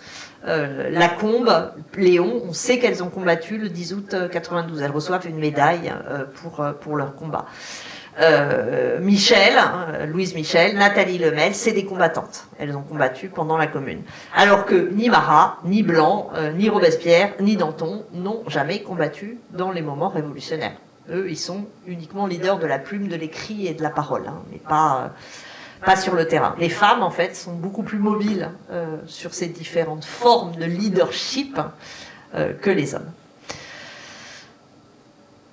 En fait, quand on regarde, là je vais refaire une approche un peu plus générale, je regarde le temps qui reste. Oh, c'est bon, encore un petit peu. Ça va? Vous en avez pas marre? Ok. La présence de leaders, voire le besoin exprimé de leaders, c'est une donnée assez permanente de la vie politique, que ce soit dans les dictatures, mais aussi dans les démocraties. En fait, on le retrouve assez souvent. Et donc, c'est logique qu'on le retrouve aussi dans les périodes révolutionnaires. De toute façon, c'est un fonctionnement qu'on peut retrouver. Et la particularité des révolutions, c'est que les révolutions, à la différence de toutes les autres séquences de la vie politique, c'est qu'elles donnent une place très particulière au peuple souverain et présent. On retrouve cette idée de la nécessité de la présence. Et ce qui est marrant, c'est que quand on regarde... Qu'est-ce que j'avais mis comme image après? Ah non. Quand on regarde les tableaux, les gravures, les lithographies de 1789-1848 de la Commune, hein, on voit des foules. On voit des foules exactement comme maintenant les photographes font des foules. Et ça, c'est intéressant de voir que quand on a des révolutions, alors ça peut jamais être sans leader, mais avec des leaders plus faibles ou plus atomisés, c'est des foules qu'on représente. Ce qui est marrant aussi, là vous avez dû le voir, c'est que dans une séquence révolutionnaire, je vous l'ai montré, les leaders changent. Hein. D'abord parce qu'ils changent selon l'étape de la révolution, mais aussi parce que, ben voilà, c'est pas très long la vie d'un leader. Mirabeau, par exemple. Mirabeau, grand leader des débuts de la Révolution française, panthéonisé. Ah ben en fait, dépanthéonisé quelques mois après. Parce qu'entre-temps, on a découvert qu'il avait une correspondance privée avec le roi, donc forcément on l'a foutu dehors. Lafayette, grand leader du début de la Révolution, commandant général de la garde nationale, il doit fuir la queue entre les jambes assez rapidement à partir du moment où la Révolution se radicalise. Malgré tout, Danton et Robespierre ont fini tous les deux sur l'échafaud, hein, idem Hébert, et Marat se fait assassiner. Louis Blanc se fait éliminer à partir de mai 48. Il perd la commission du Luxembourg est fermée et il est éliminé. Louis Albert aussi disparaît. Hein. Ce qui devient après Louis Albert, on ne sait pas. En fait, ce qui est terrible, c'est que ceux qui deviennent et ceux qui sortent et qui restent les leaders hein, sont souvent beaucoup plus les fossoyeurs que les héritiers des révolutions. Le meilleur exemple, c'est Napoléon Bonaparte. Hein. Donc, il vient de la Révolution, mais il finit par l'enterrer. En fait, le besoin de leader, quand on regarde, hein, pour incarner, pour conduire, pour orienter le mouvement, et puis souvent, résultat, pour l'arrêter, bah justement, il n'apparaît pas quand la révolution se fait, où là, il y en a tellement que de toute façon, personne ne se dégage, mais quand on cherche à l'arrêter. Et c'est un peu ce qu'on vient de voir sur les révolutions sans leader récentes. C'est quand on passe de la séquence insurrectionnelle, quand on passe de la séquence du renversement des pouvoirs, ce que Hannah Arendt appelle la phase de libération de la Révolution. Quand on passe donc à la séquence de construction d'un ordre neuf, hein, eh bien, cet ordre neuf qui arrête la Révolution, parce qu'il est censé la fixer, et c'est à ce moment-là que se dégagent les leaders. Et ce qu'il y a, c'est que souvent, ils se dégagent contre d'autres, parce que le propre d'une révolution, c'est toujours d'être plurivoque. Dans une révolution, il y a plein de projets concurrents, ils ne sont pas d'accord. Il y a des libéraux et des démocrates, il y a des démocrates sociaux et des socialistes, il y a des laïcs et des cléricaux. Toute révolution est plurivoque, c'est vraiment, c'est des kaléidoscopes, les révolutions. Quand il s'agit de renverser, quand il s'agit de dire dégage Louis XVI ou dégage Louis-Philippe, là, on a toutes les classes sociales, tous les genres et toutes les opinions politiques. Mais quand il s'agit de construire quelque chose une fois que la personne a été dégagée, c'est une option qui l'emporte. Et pour l'emporter, il y a un leader qui va se dégager et qui va écraser les autres. Et ça, c'est le phénomène que l'on retrouve. Et qu'on retrouve dans les révolutions récentes, en fait. C'est plus ou moins la même chose. Il y a un autre point aussi, j'ai passé le week-end à réfléchir à la question, donc j'avais plein d'idées, et donc il y a des trucs, des fois c'est pas absolument dans l'ordre, mais parce que d'un coup je me dis c'est intéressant cette idée, donc je vais vous la partager. Je voulais quand même aussi insister sur le fait que un des propres de la Révolution, c'est de faire naître des leaders, et des leaders nouveaux. C'est pas toujours d'anciens leaders qu'on retrouve dans la Révolution, c'est bien pour ça que c'est des moments un peu particuliers. Et j'ai trouvé ça particulièrement net sur la Révolution française. Avant la Révolution française, autour du roi, on peut pas dire qu'il y ait beaucoup de leaders, mais enfin, disons, avant l'absolutisme et encore un peu sous l'absolutisme, s'il y avait des leaders, c'était des chefs des grandes familles nobles. C'était voilà, c'est les grands de la noblesse. Ce que fait la Révolution, c'est que les premiers, au tout début, hein, d'ailleurs, elle continue pareil, parce que les tout premiers leaders de la Révolution française, je vous ai cité tout à l'heure, Lafayette, Mirabeau, c'est des grands nobles, hein. Donc on est dans le schéma, c'est-à-dire que le leader reproduit les schémas de domination sociale qui sont ceux de la période en fait. Mais la Révolution française, elle va permettre en fait que se créent des leaders qui n'ont pas le capital social, économique et culturel des leaders issus de la noblesse. Parce que la Révolution a renversé la société d'ordre, parce qu'elle a aussi renversé les registres de légitimité, on peut avoir émergence de nouveaux leaders. Et là, il y a vraiment une nouveauté avec la Révolution française. Parce que des leaders comme un Marat, qui était un scientifique, comme un Robespierre, un avocat ou Danton, il n'y avait pas eu des leaders comme ça avant. Et ça, c'est une nouveauté révolutionnaire, aussi de faire apparaître, de permettre à des catégories sociales qui ne pouvaient pas être leaders de le devenir. Alors, évidemment, maintenant, si je vous dis, avocats, scientifiques, c'est les élites de notre société actuelle. Mais à l'époque, c'était un changement. Et ce qui a permis, avec 48, à des gens comme Albert de devenir à un moment membre du gouvernement, ce qui est aussi, on peut dire, une forme de leadership, c'est aussi parce que la Révolution, elle a permis qu'émergent des figures ouvrières. Alors, dans ce panorama historique, il y a une révolution, vous avez dû voir, je tourne autour, hein, parce que c'est quand même le cas particulier, parce que, voilà, je pense que la révolution sans leader, c'est la Commune de Paris. Là, on en a une quand même. Là, on doit quand même, elle fait figure d'exception. Il n'y a pas de leader qui s'impose au pouvoir. Alors, comme je vous l'ai dit, il y a un pouvoir municipal élu. C'est vrai. Une élection le 26 mars. Mais elle est particulière, cette élection. Elle est belle. Hein. Elle est belle parce que c'est une élection qui s'est faite d'abord sans candidat prédéclaré. Donc, il n'y a pas de leader. Donc, c'est dans le cadre du vote que voilà, les noms sortaient. Hein. On allait voir ce qui se passait. Et puis, il y a ce texte que vous devez connaître parce qu'il a archi circulé, mais si vous ne le connaissez pas, c'est toujours tellement merveilleux de le lire. Hein. C'est l'appel que le comité général de la centrale de la garde nationale fait aux citoyens pour leur donner, pas des consignes, mais des indications de vote. Et ça, je trouve que c'est la définition de l'élection sans leader. Donc je vous le lis. Ne perdez pas de vue que les hommes, alors c'est que des hommes à l'époque, hein, qui vous serviront le mieux sont ceux que vous choisirez parmi vous, vivant de votre propre vie, souffrant les mêmes maux. Défiez-vous autant des ambitieux que des parvenus. Les uns comme les autres ne considèrent que leurs propres intérêts et finissent toujours par se considérer comme indispensables. Défiez-vous également des parleurs, incapables de passer à l'action. Ils sacrifieront tout à un discours, à un effet oratoire ou à un mot spirituel. Évitez également ce que la fortune a trop favorisé, car trop rarement celui qui possède la fortune est disposé à regarder le travailleur comme un frère. Enfin, cherchez des hommes aux convictions sincères, des hommes du peuple, résolus, actifs, ayant un sens droit et une honnêteté reconnue. Portez vos préférences sur ceux qui ne brigueront pas vos suffrages. Le véritable mérite est modeste, et c'est aux électeurs de connaître leurs hommes, non à ceux-ci de se présenter. Donc là, on a vraiment un texte qui appelle à ne pas désigner, en tout cas, des leaders autoproclamés. Et de fait, les 62 membres qui vont être élus à la suite de l'élection du 26 mars, ils ont travaillé ensemble. Il n'y a pas de leader particulier qui se soit dégagé.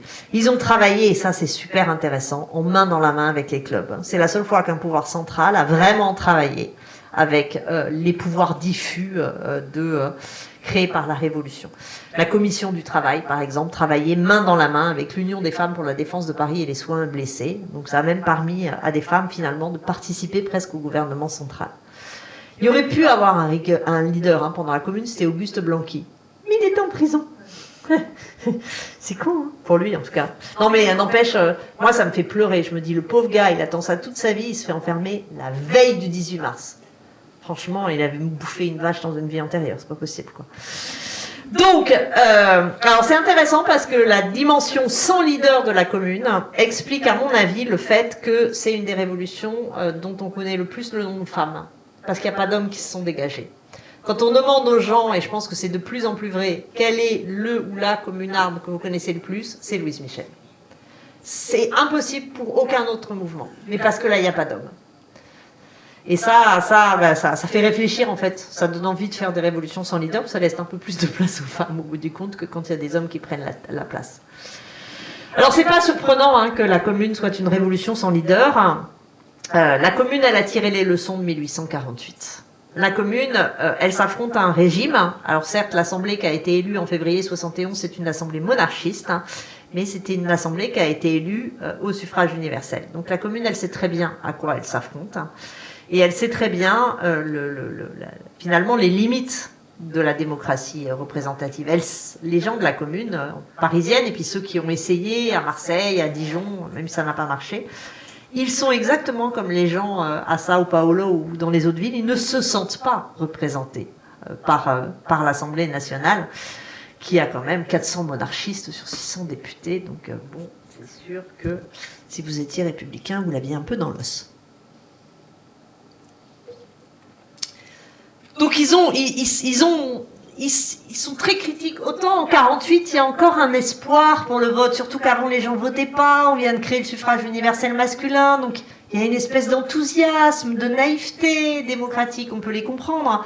Mais en 1848, c'est bon, ils ont pigé, hein, ils ont compris que Tocqueville, dès 48, il avait raison quand il disait que la démocratie représentative, Tocqueville, il écrit dans le système de la démocratie représentative, les citoyens sortent un moment de la dépendance pour indiquer leur maître, puis ils rentrent.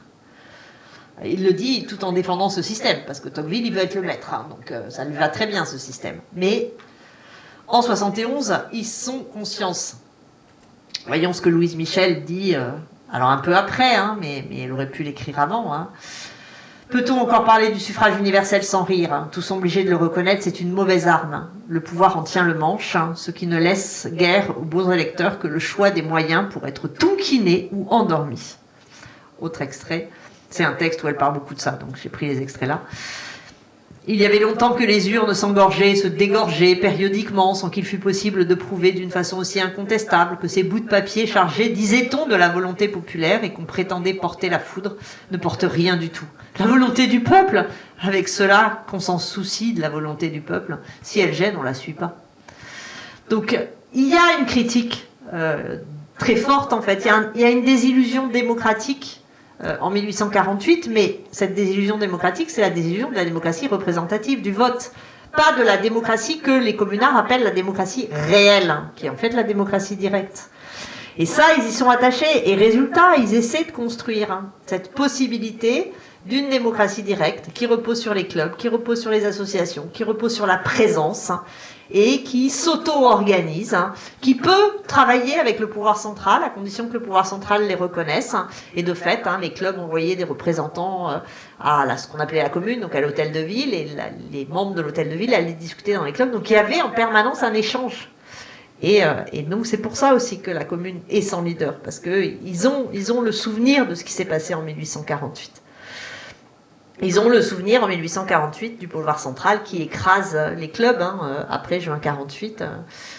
Donc ils veulent pas reproduire la même erreur. Il y a que en fait le seul espace où il y a un peu quelqu'un qui va essayer de jouer un vrai rôle de leader, d'organisatrice et qui laisse pas forcément la place à des formes d'auto-organisation, c'est dans l'Union des femmes pour la défense de Paris et les soins aux blessés. Parce que celle qui organise l'Union des femmes pour la défense de Paris et les soins blessés, je suis vite, c'est Elisabeth Mitrieff. Et Elisabeth Mitrieff, c'est la seule marxiste, pratiquement, de la commune. La plupart des communards, c'est des proudhoniens, donc ils ont une tradition, c'est pas exactement ce qu'on appelle l'anarchisme, mais c'est une forme d'anarchisme, il y a de l'anarchisme dans Proudhon. Mais elle, c'est la marxiste. Et en fait, en bonne marxiste, elle organise, elle structure. Donc l'organisation la plus structurée, où les membres sont plus obéissants, qui était le mieux tenu, où là, il y avait vraiment une leaduse, c'est l'Union des femmes, mais parce que c'est la tradition marxiste. Dans les autres associations, clubs, etc., c'est beaucoup moins centralisé parce que, pour eux, le mot d'ordre, c'est ni Dieu ni maître. Et donc ni Dieu ni maître, pour eux, ça veut vraiment dire quelque chose, donc pas de maître. Et il se l'applique au niveau des clubs comme au niveau du pouvoir central. Bon, donc on a quand même un peu une révolution sans leader. Même si les Versaillais vont chercher des leaders, c'est un pouvoir ça veut réprimer des leaders, donc ils vont chercher des leaders. Et en fait, après, par la suite, il va y avoir un discrédit des foules sans leader. Et ça, il y a un changement net qui s'opère à la fin du 19e siècle, et qui fait qu'à partir de là, on va se refuser à penser la possibilité d'une révolution sans leader, voire d'une foule sans leader. Et à la base de tout ça, il y a un texte que vous avez dû lire, je ne sais pas, mais en tout cas, vous en avez sûrement entendu parler. C'est La psychologie des foules de Gustave Le Bon. Donc Gustave Le Bon, il publie ce livre en 1895. C'est immédiatement un best-seller mondial avec des traductions dans toutes les langues. Et en fait, qu'est-ce qu'il dit dans La psychologie des foules? Il dit que toute foule a besoin d'un leader, a besoin d'un meneur, a besoin d'un maître. Sinon, elle prend des mauvaises directions et elle suit les tendances spontanées qui, pour lui, sont les tendances de toute foule, à savoir conduire irrémédiablement vers le mal. Une des phrases les plus répétées comme un leitmotiv du texte, c'est « Les hommes en foule ne sauraient se passer de maître ». Freud a repris dans plusieurs textes les théories de Le Bon. Je ne sais pas si je vous ai mis Freud. Ah ouais. Le meneur de la foule incarne toujours le père primitif tant redouté. La foule veut toujours être dominée par une puissance illimitée. Elle est au plus gros degré avide d'autorité. Ou, pour se servir de l'expression de Monsieur Lebon, puisque Sigmund Freud le cite, elle a soif de soumission. Donc ça, il faut voir que ça va marquer toutes les élites capitalistes, conservatrices, administratives, religieuses, éducatives, militaires, mais pas que. Et c'est ça qui est compliqué, c'est que les idées de Lebon, en fait, elles influencent aussi une partie des élites révolutionnaires, et notamment des élites de ce qu'on appelle le socialisme à l'époque, c'est-à-dire ce qu'on appelle après le communisme. Et l'exemple le plus démonstratif, c'est Lénine. Quand on lit Que faire, c'est l'application socialiste des théories de Lebon. Et Lénine ne cite pas Lebon dans Que faire, mais on sait par ses documents de travail que c'est Lebon sur lequel il s'est appuyé, notamment dans le deuxième livre, qui est complètement inspiré par Lebon. Quand Lénine proclame la nécessité d'une avant-garde formée de révolutionnaires professionnels, c'est l'application des théories de Lebon. Il le dit, il dit qu'il y a la nécessité d'avoir, je cite, une organisation de chefs.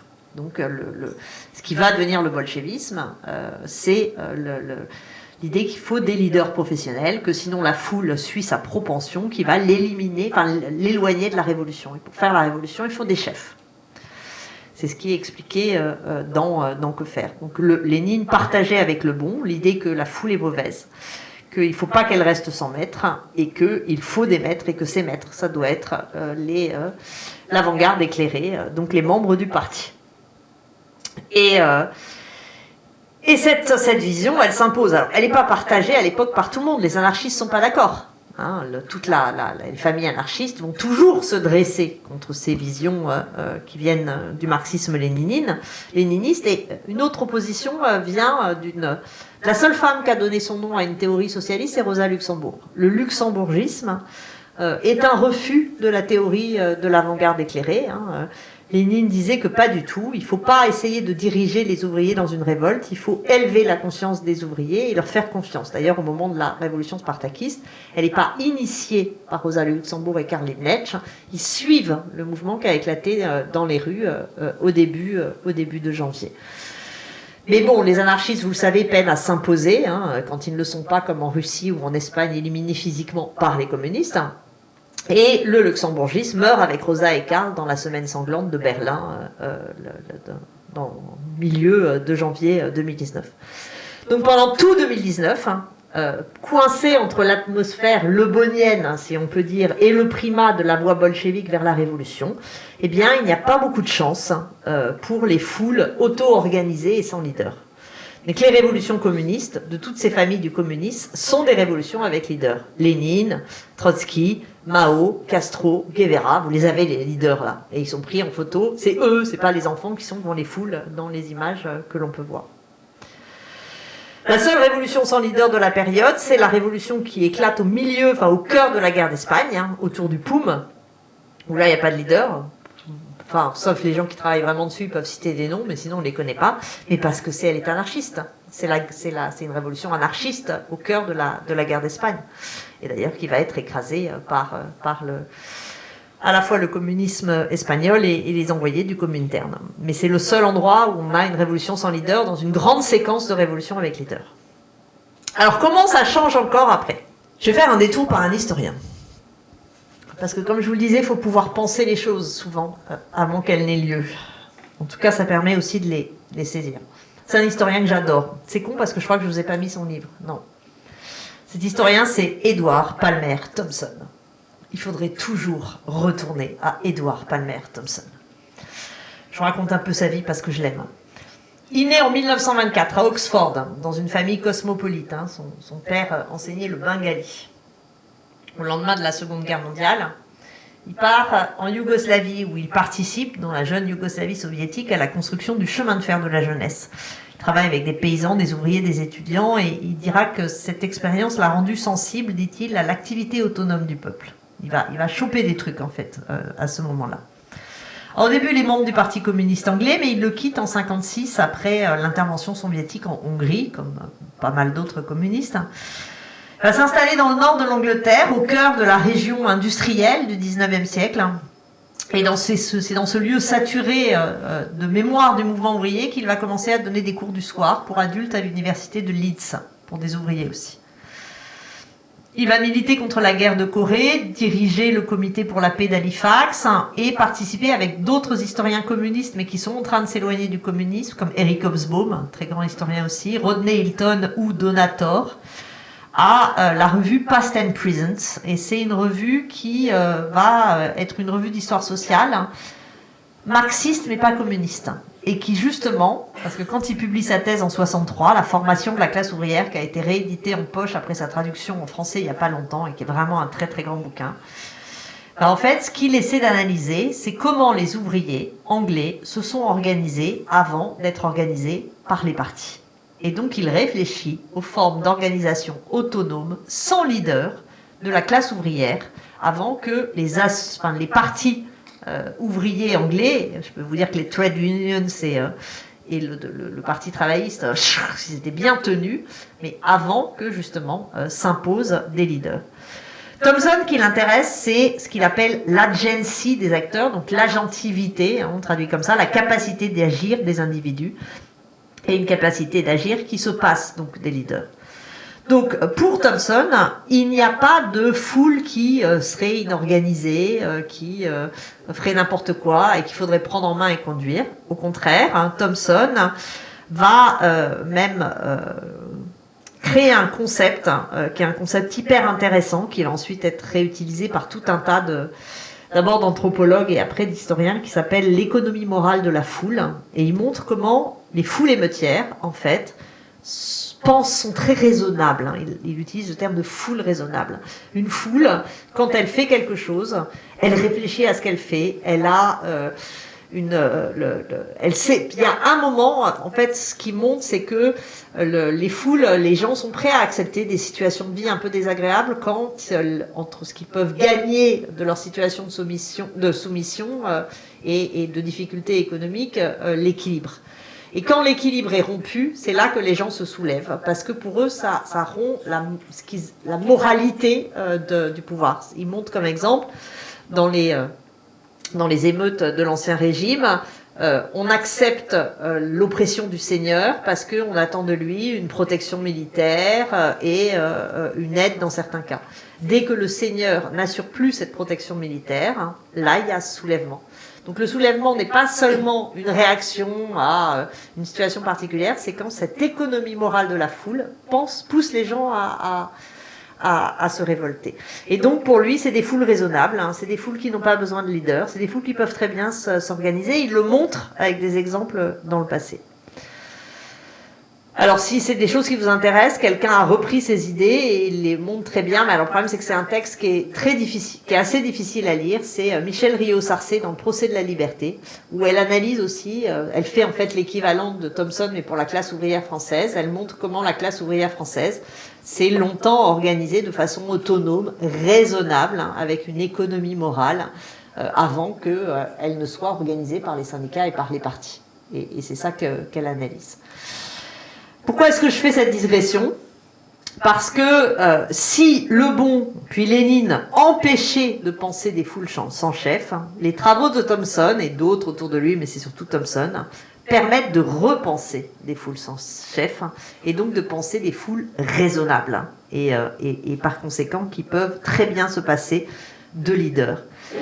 Et en fait, ce n'est évidemment pas un hasard si cela, parce qu'on peut le penser, on va commencer à avoir de plus en plus de révolutions sans leader. Parce que là, je suis allé dans 1010, mais évidemment, il y en a, entre les deux, il y en a. Et la première, quelque part, révolution sans leader, c'est 68.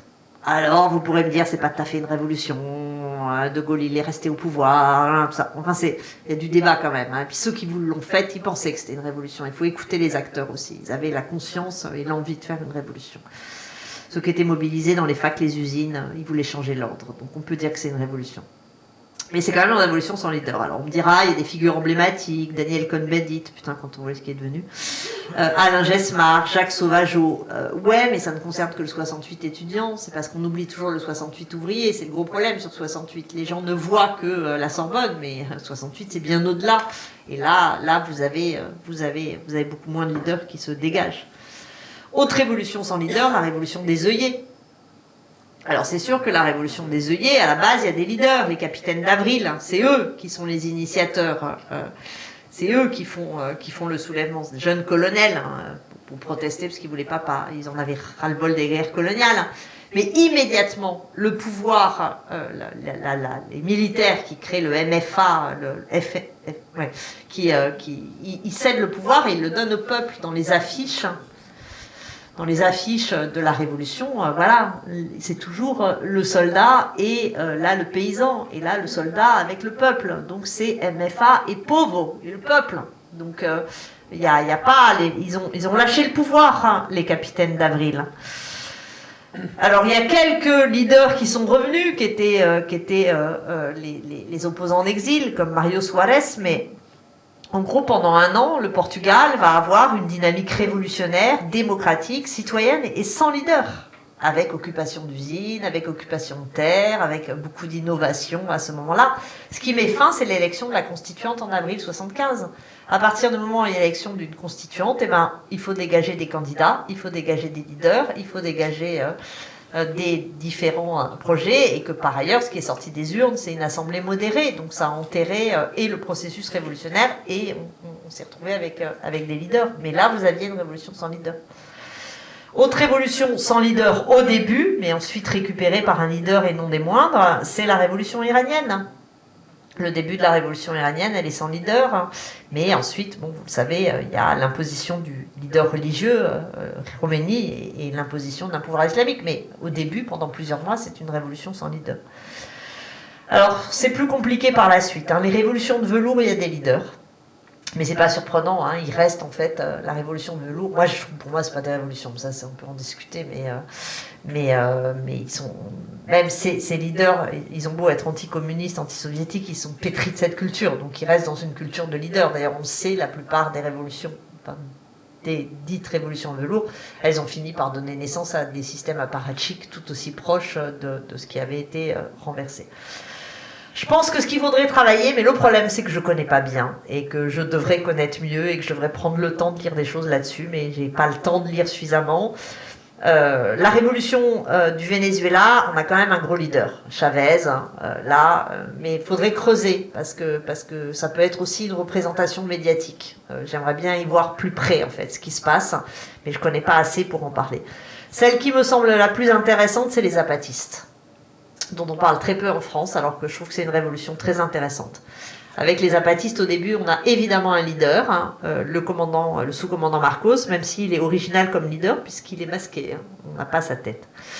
Mais en fait, très vite, le sous-commandant Marcos, il s'efface, et ça fait quand même plusieurs décennies qu'au Mexique, on a des formes d'invention démocratique. À chaque fois que je lis des choses là-dessus, je me dis, mais qu'est-ce que c'est malin. En fait, il y a un vrai laboratoire à analyser. Je vous conseille surtout de lire les bouquins de Jérôme Bachet, qui sont très très intéressants sur la révolution aux zapatistes. Là, ça vaudrait le coup de creuser. Je pense qu'on trouve des formes d'une révolution sans leader et en même temps avec un État qui doit être intéressant. Là aussi, il y a des révolutions sans leader à creuser, mais pareil, je connais pas assez pour prendre le risque. J'ai pas envie de dire des conneries sur ces révolutions, surtout qu'a priori, je les aime bien. Donc, c'est le Rojava. Je pense que le Rojava, alors il y a des penseurs, mais ils ont essayé de réfléchir à ce qui n'est pas de leader. Résultat, il y a pas mal de femmes. Chez les zapatistes aussi. Au début, pas trop, mais depuis qu'il y a moins de leaders, dans la délégation zapatiste qui a été reçue en France cette année, il y avait beaucoup de femmes. C'est quoi ces derniers? Oui, je connais pas. Le Rojava, c'est dans le Kurdistan. C'est là où il y a eu des femmes en armes. Et c'est vrai que quand je préparais cette conférence et que j'ai regardé un peu quels étaient les chercheurs actuellement qui travaillaient sur les Leaderness Revolution, voilà, tous ceux qui bossaient là-dessus, ils étaient que sur les révolutions récentes. Personne ne parlait des zapatistes, personne ne parlait du Rojava. Alors que je pense qu'il y a des trucs à creuser. Bon, après j'aurais pu continuer moi à chercher, mais je dois avouer qu'au bout d'un moment, ça faisait déjà 7 heures que j'étais sur la conférence, il y avait un moment, que j'arrête de la préparer, que j'avais un peu d'autres choses à faire. Mais peut-être je vais continuer, parce que résultat, finalement, je trouve que analyser les révolutions au prisme de cette question, ça permet de trouver un certain nombre de choses. Et comme ça, je pourrais l'affiner. Donc désolé, vous êtes un peu au milieu de mon work in progress, comme on dit. Mais C'est le propre, hein, voilà, on travaille, on avance, et puis petit à petit, on nourrit sa réflexion. Alors, pour finir, parce que ça y est, c'est fini, pouf, 21h30, nickel, je vous apporte ma réponse, comme historienne, comme citoyenne, comme militante à la question. Est-ce qu'on peut faire des révolutions sans leader? Est-ce qu'il faut faire des révolutions sans leader? Ouais, moi je pense. Je pense parce que pour moi, il n'y a que comme ça que on pourra renouveler la démocratie et que je pense qu'il faut renouveler la démocratie. Ce qui ne veut pas dire qu'il faille complètement détruire la démocratie représentative, mais qu'il faut absolument inventer des formes qui équilibrent par de la démocratie réelle et plus directe la démocratie représentative. Que ça implique énormément d'attention, de construction de garde-fous, mais que face... Puisque, au bout du compte, la difficulté qui est la nôtre, je ne parle pas des pays qui sont dans des dictatures, mais comment faire la révolution dans une démocratie? Je veux dire, c'est facile de renverser une dictature, on est légitime à renverser une dictature. C'est plus difficile de renverser une démocratie. Et pour renverser une démocratie, pour que la révolution soit légitime dans un espace démocratique, même si voilà, la démocratie est quand même bien fragilisée, hein, je ne vous l'apprends pas, mais... En fait, il faut réinventer la démocratie. Et ce qui peut faire une révolution dans une démocratie, c'est une révolution sans leader. Si on oppose à une démocratie représentative une révolution sans leader, ça ne marchera pas. Parce que ça ne sera pas légitime. Il n'y a que l'absence de leader et l'invention de la démocratie directe, à condition de bien y travailler, qui permettra de faire une révolution dans les démocraties représentatives, pour moi limitées, qui sont les nôtres.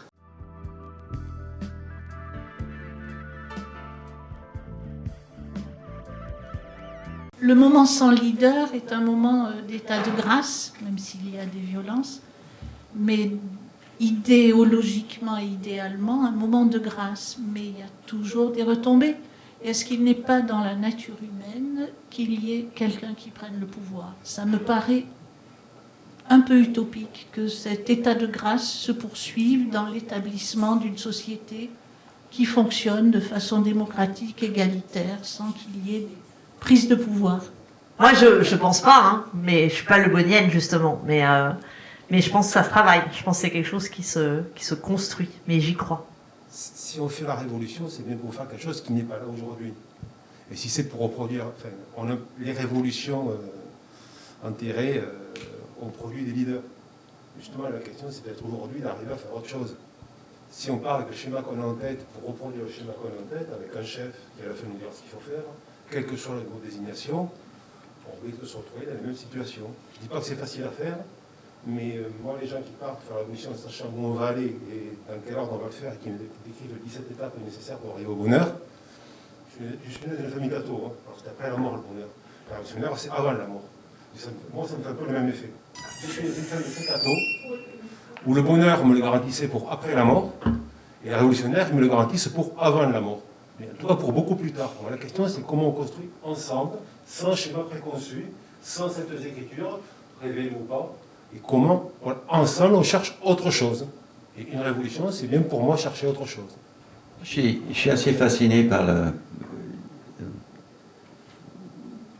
les taux d'abstention actuellement et la démobilisation considérable. J'ai lu un article entier qu'à Roubaix, 77% des résidents de Roubaix n'ont pas voté.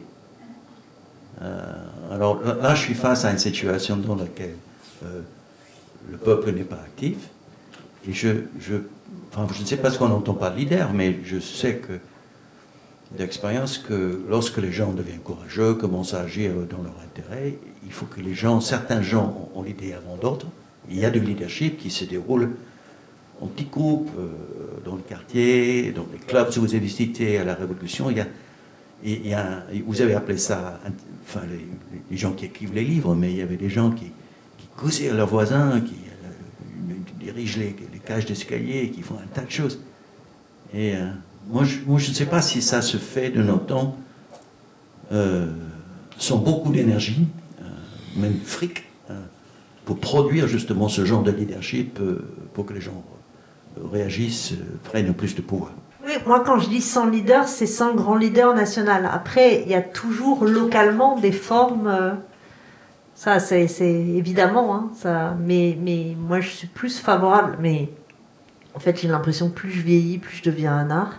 Mais je suis assez favorable à la décentralisation des pouvoirs, à la multiplication des pouvoirs et à des formes d'organisation de ces pouvoirs entre eux. Et là, il y a moins le risque que se dégage une figure centrale.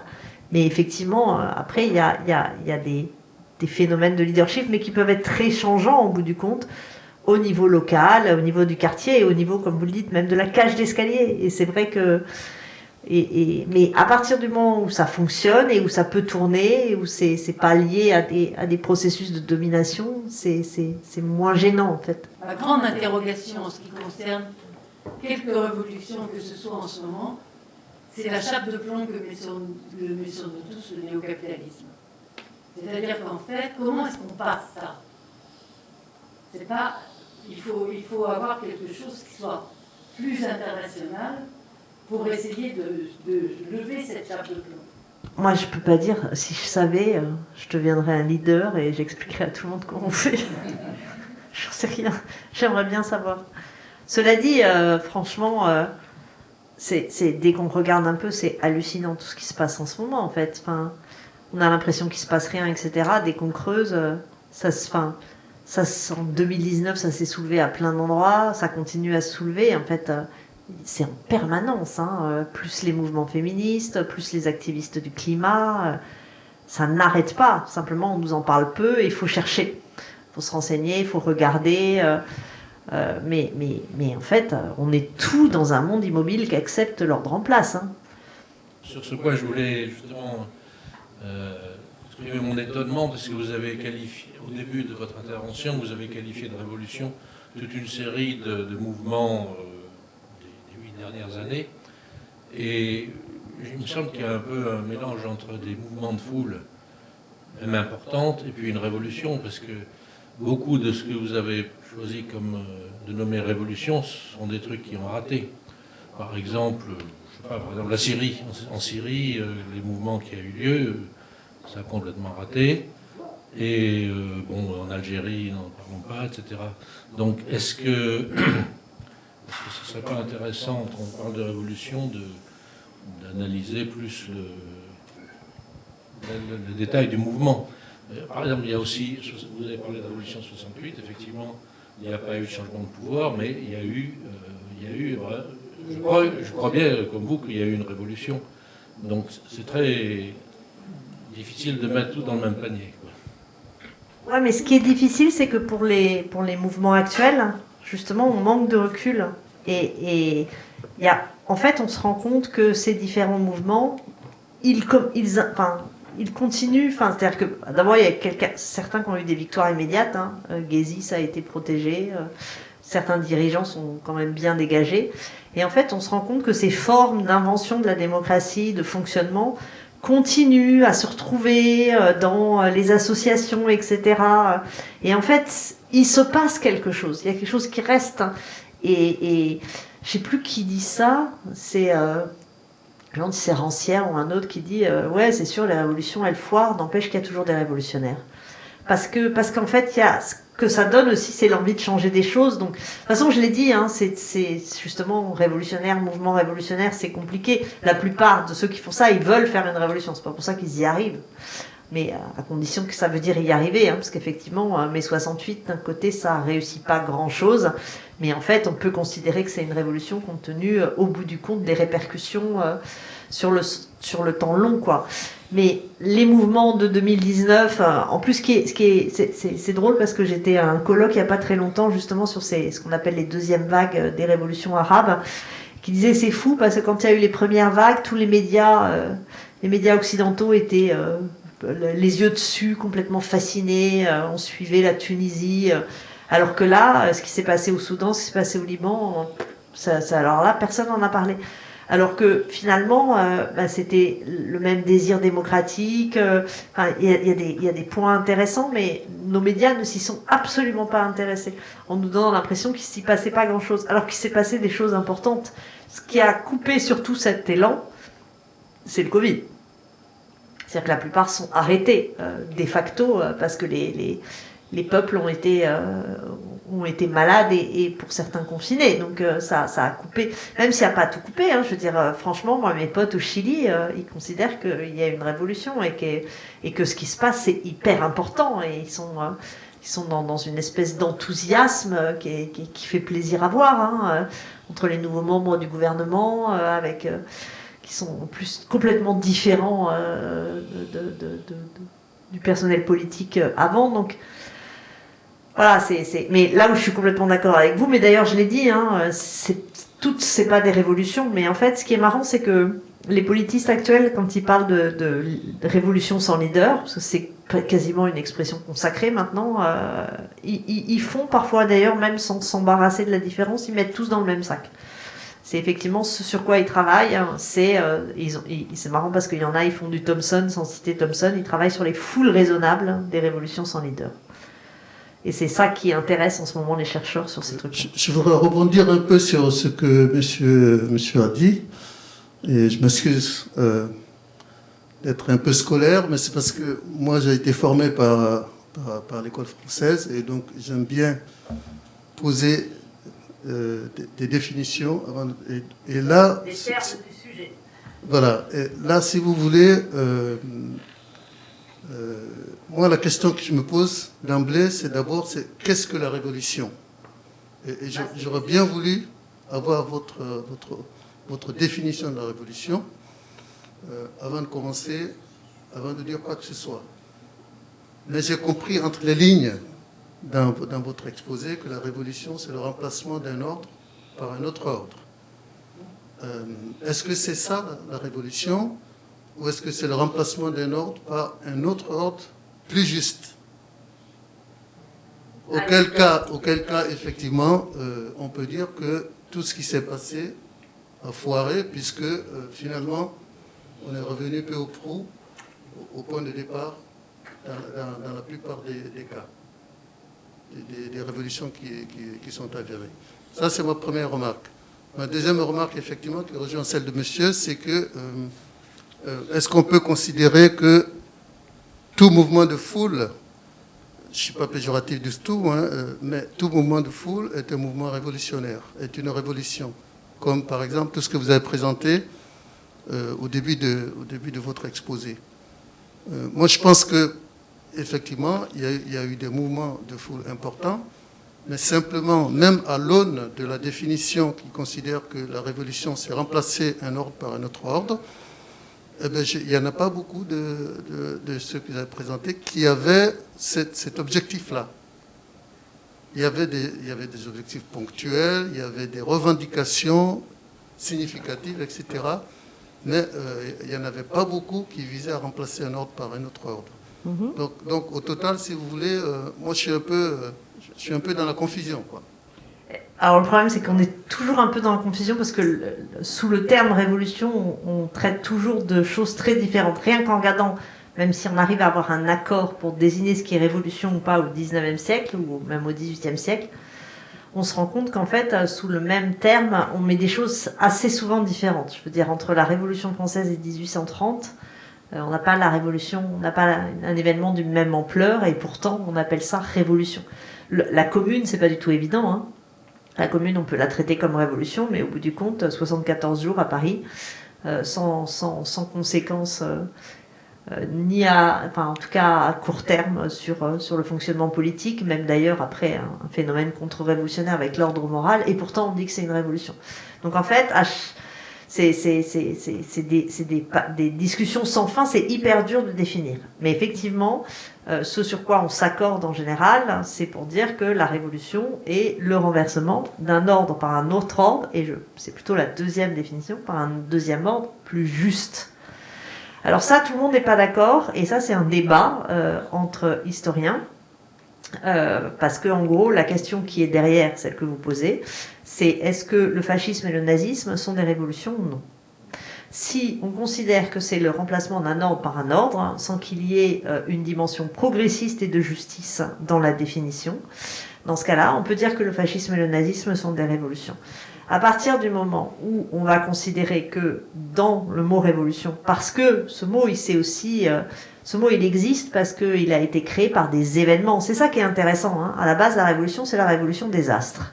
Donc, c'est le retour de l'astre. Donc, c'est pas du tout ce qu'il va signifier politiquement quand on va se mettre à appeler la première révolution qu'on appelle révolution et qui signifie la rupture. C'est la Glorious Revolution anglaise. Que les Anglais appellent parce qu'ils voulaient faire croire que c'était un retour à l'ordre classique pour minimiser la rupture optimisée par la prise de pouvoir de Guillaume d'Orange. Mais en réalité, c'était une rupture, puisqu'on venait de créer la première monarchie libérale d'Europe et finalement, au bout du compte, pratiquement du monde. Donc, le mot, il prend le sens à ce moment-là. Et surtout, il va devenir, enfin, il va prendre son sens avec la Révolution française. Donc, vous avez un mot qui est créé et qui prend son contenu de la Révolution française. Et donc, pour beaucoup de gens, c'est la volonté d'avoir un ordre plus juste, puisqu'il s'agit de renverser la société inégale et liberticide de l'Ancien Régime. Donc, selon la définition, et franchement, vous mettez différents historiens historiennes dans une même salle, il y en a qui vont dire le fascisme est une révolution, d'autres non, et ils vont pas, parce que ça dépend de la définition. Parce qu'en fait, il n'y a pas une définition de la révolution, c'est pas possible. C'est les événements qui permettent de le définir. C'est ça qui est compliqué. C'est pour ça que c'est un peu difficile. Alors après, il y avait un autre truc que vous avez dit, je voulais rebondir. Oui. Ah oui, non, mais de fait, hein, tout. Alors c'est variable. Hein. Pour les 20 centavos, non, là c'est effectivement, il n'y a pas de désir de révolution. Pour d'autres, c'est plus compliqué. Pour les indignés, il y avait quand même l'idée. D'ailleurs, c'est ce qu'on trouvait dans la loi, dans le Nuit debout, la loi travail et son monde. En fait, la révolution, elle est dans le et son monde. Alors évidemment, ça la renvoie à plus tard, mais il y a l'idée de renverser. Mais surtout, j'aurais tendance à dire que se poser sur une place, faire organiser une place, ne pas bouger, enfin, s'y installer, s'organiser de façon autonome, c'est déjà proposer un autre ordre. En fait, par leur existence, ils proposent un autre ordre. Parce qu'en fait, c'est absolument pas normal d'avoir la foule dans la rue comme ça, qui reste, qui s'installe et qui s'organise. Donc ça donne une dimension. Mais c'est vrai que c'est pas toujours, c'est pas net selon le mouvement. Alors, ce qui est compliqué, c'est que le mouvement Gezi, au début, c'était juste pour la défense du parc, et puis après, sont greffés aussi des revendications écologiques plus larges et démocratiques plus larges. Donc les choses se greffent.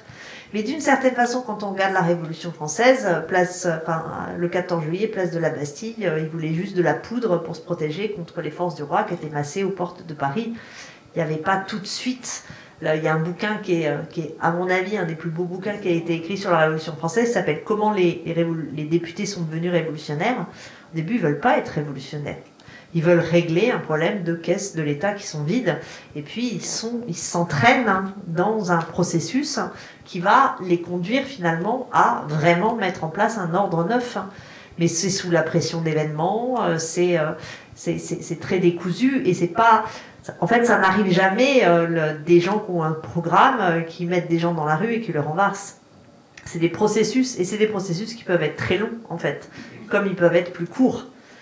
Mais justement, quand j'étais au colloque sur les deuxièmes vagues des révolutions arabes, et les gens disaient, mais en fait, beaucoup de personnes ont pensé que la première vague, voilà, c'était un échec avec, surtout en Égypte, le retour des militaires, puis en Tunisie, l'absence de réforme sociale. Et en fait, on se rend compte que il y a des nouvelles... Enfin, ça recommence, en fait.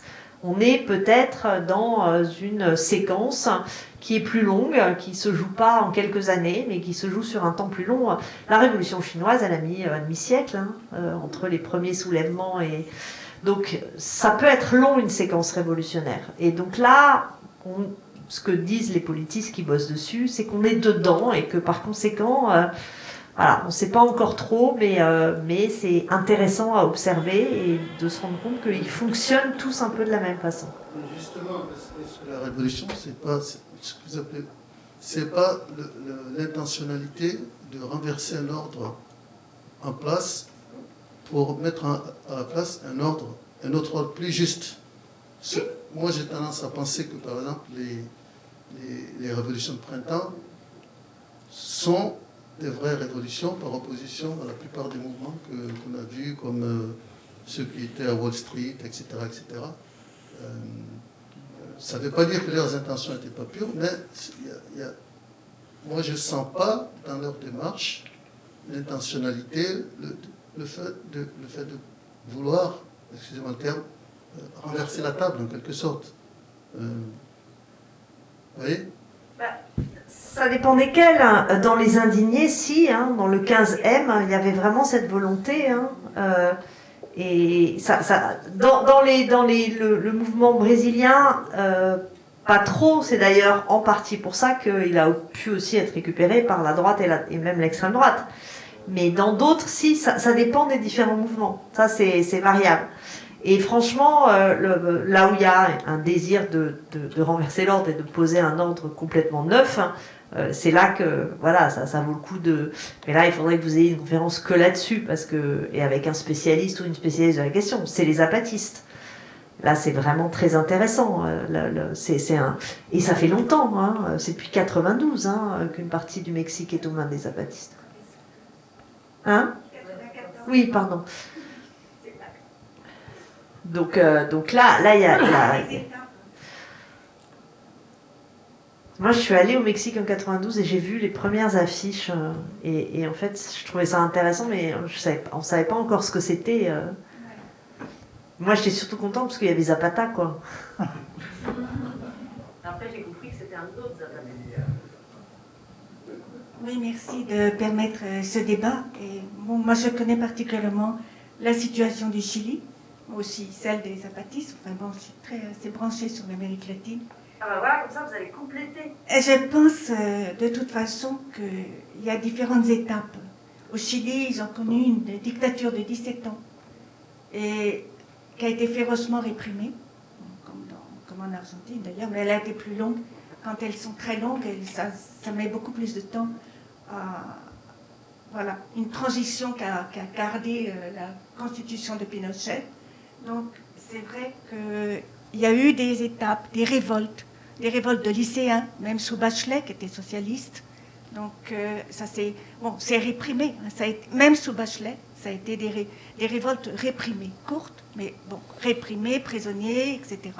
Bon. Et puis finalement, 18 octobre, ça a été un peu comme ça s'est passé au Liban, presque en même temps, finalement, un jour près. Une révolte pour l'égalité, pour une société plus juste, pour une éducation gratuite et sans profit, pour une santé pour tous, parce que c'est le modèle néolibéral états-unien qui a été installé. Installé par Pinochet, mais qui a été poursuivi ensuite. Donc, les jeunes sont partis dans la rue, et même, ce n'était pas forcément des jeunes formés de manière militante. Et il y a une répression aussi féroce. Ils se sont retrouvés en prison, 430 personnes qui ont perdu un œil. Voilà, donc c'est vraiment pour changer le système. C'est ça qui intervient. Et maintenant, il y a vraiment un grand effort pour faire les choses de manière horizontale. Il y a une nouvelle constitution qui est en cours d'établissement. Donc, je pense que c'est intéressant à suivre. Et en même temps, il y a une suspicion. Je dis, Boric va être élu président en mars. Il va prendre sa place. Mais en même temps, il y a un besoin de contrôle, de savoir s'il ne va pas faire comme les autres. Voilà. Il y a une prise de conscience très claire du problème du leaderisme. Et ça, c'est intéressant. Oui. Et je pense que il ne faut pas comparer et dire oui, je crois qu'il y a des étapes de prise de conscience dans tous les peuples et ça ne peut pas aller plus vite, ça va prendre du temps. C'est vrai que le modèle des zapatistes, mais c'est particulier, ils sont des communautés autochtones, ils ont déjà une façon de fonctionner traditionnelle, encore que même les femmes maintenant, on essaye de faire qu'elles soient, il y a un système paritaire. Bon voilà, c'est tout ce que je voulais dire.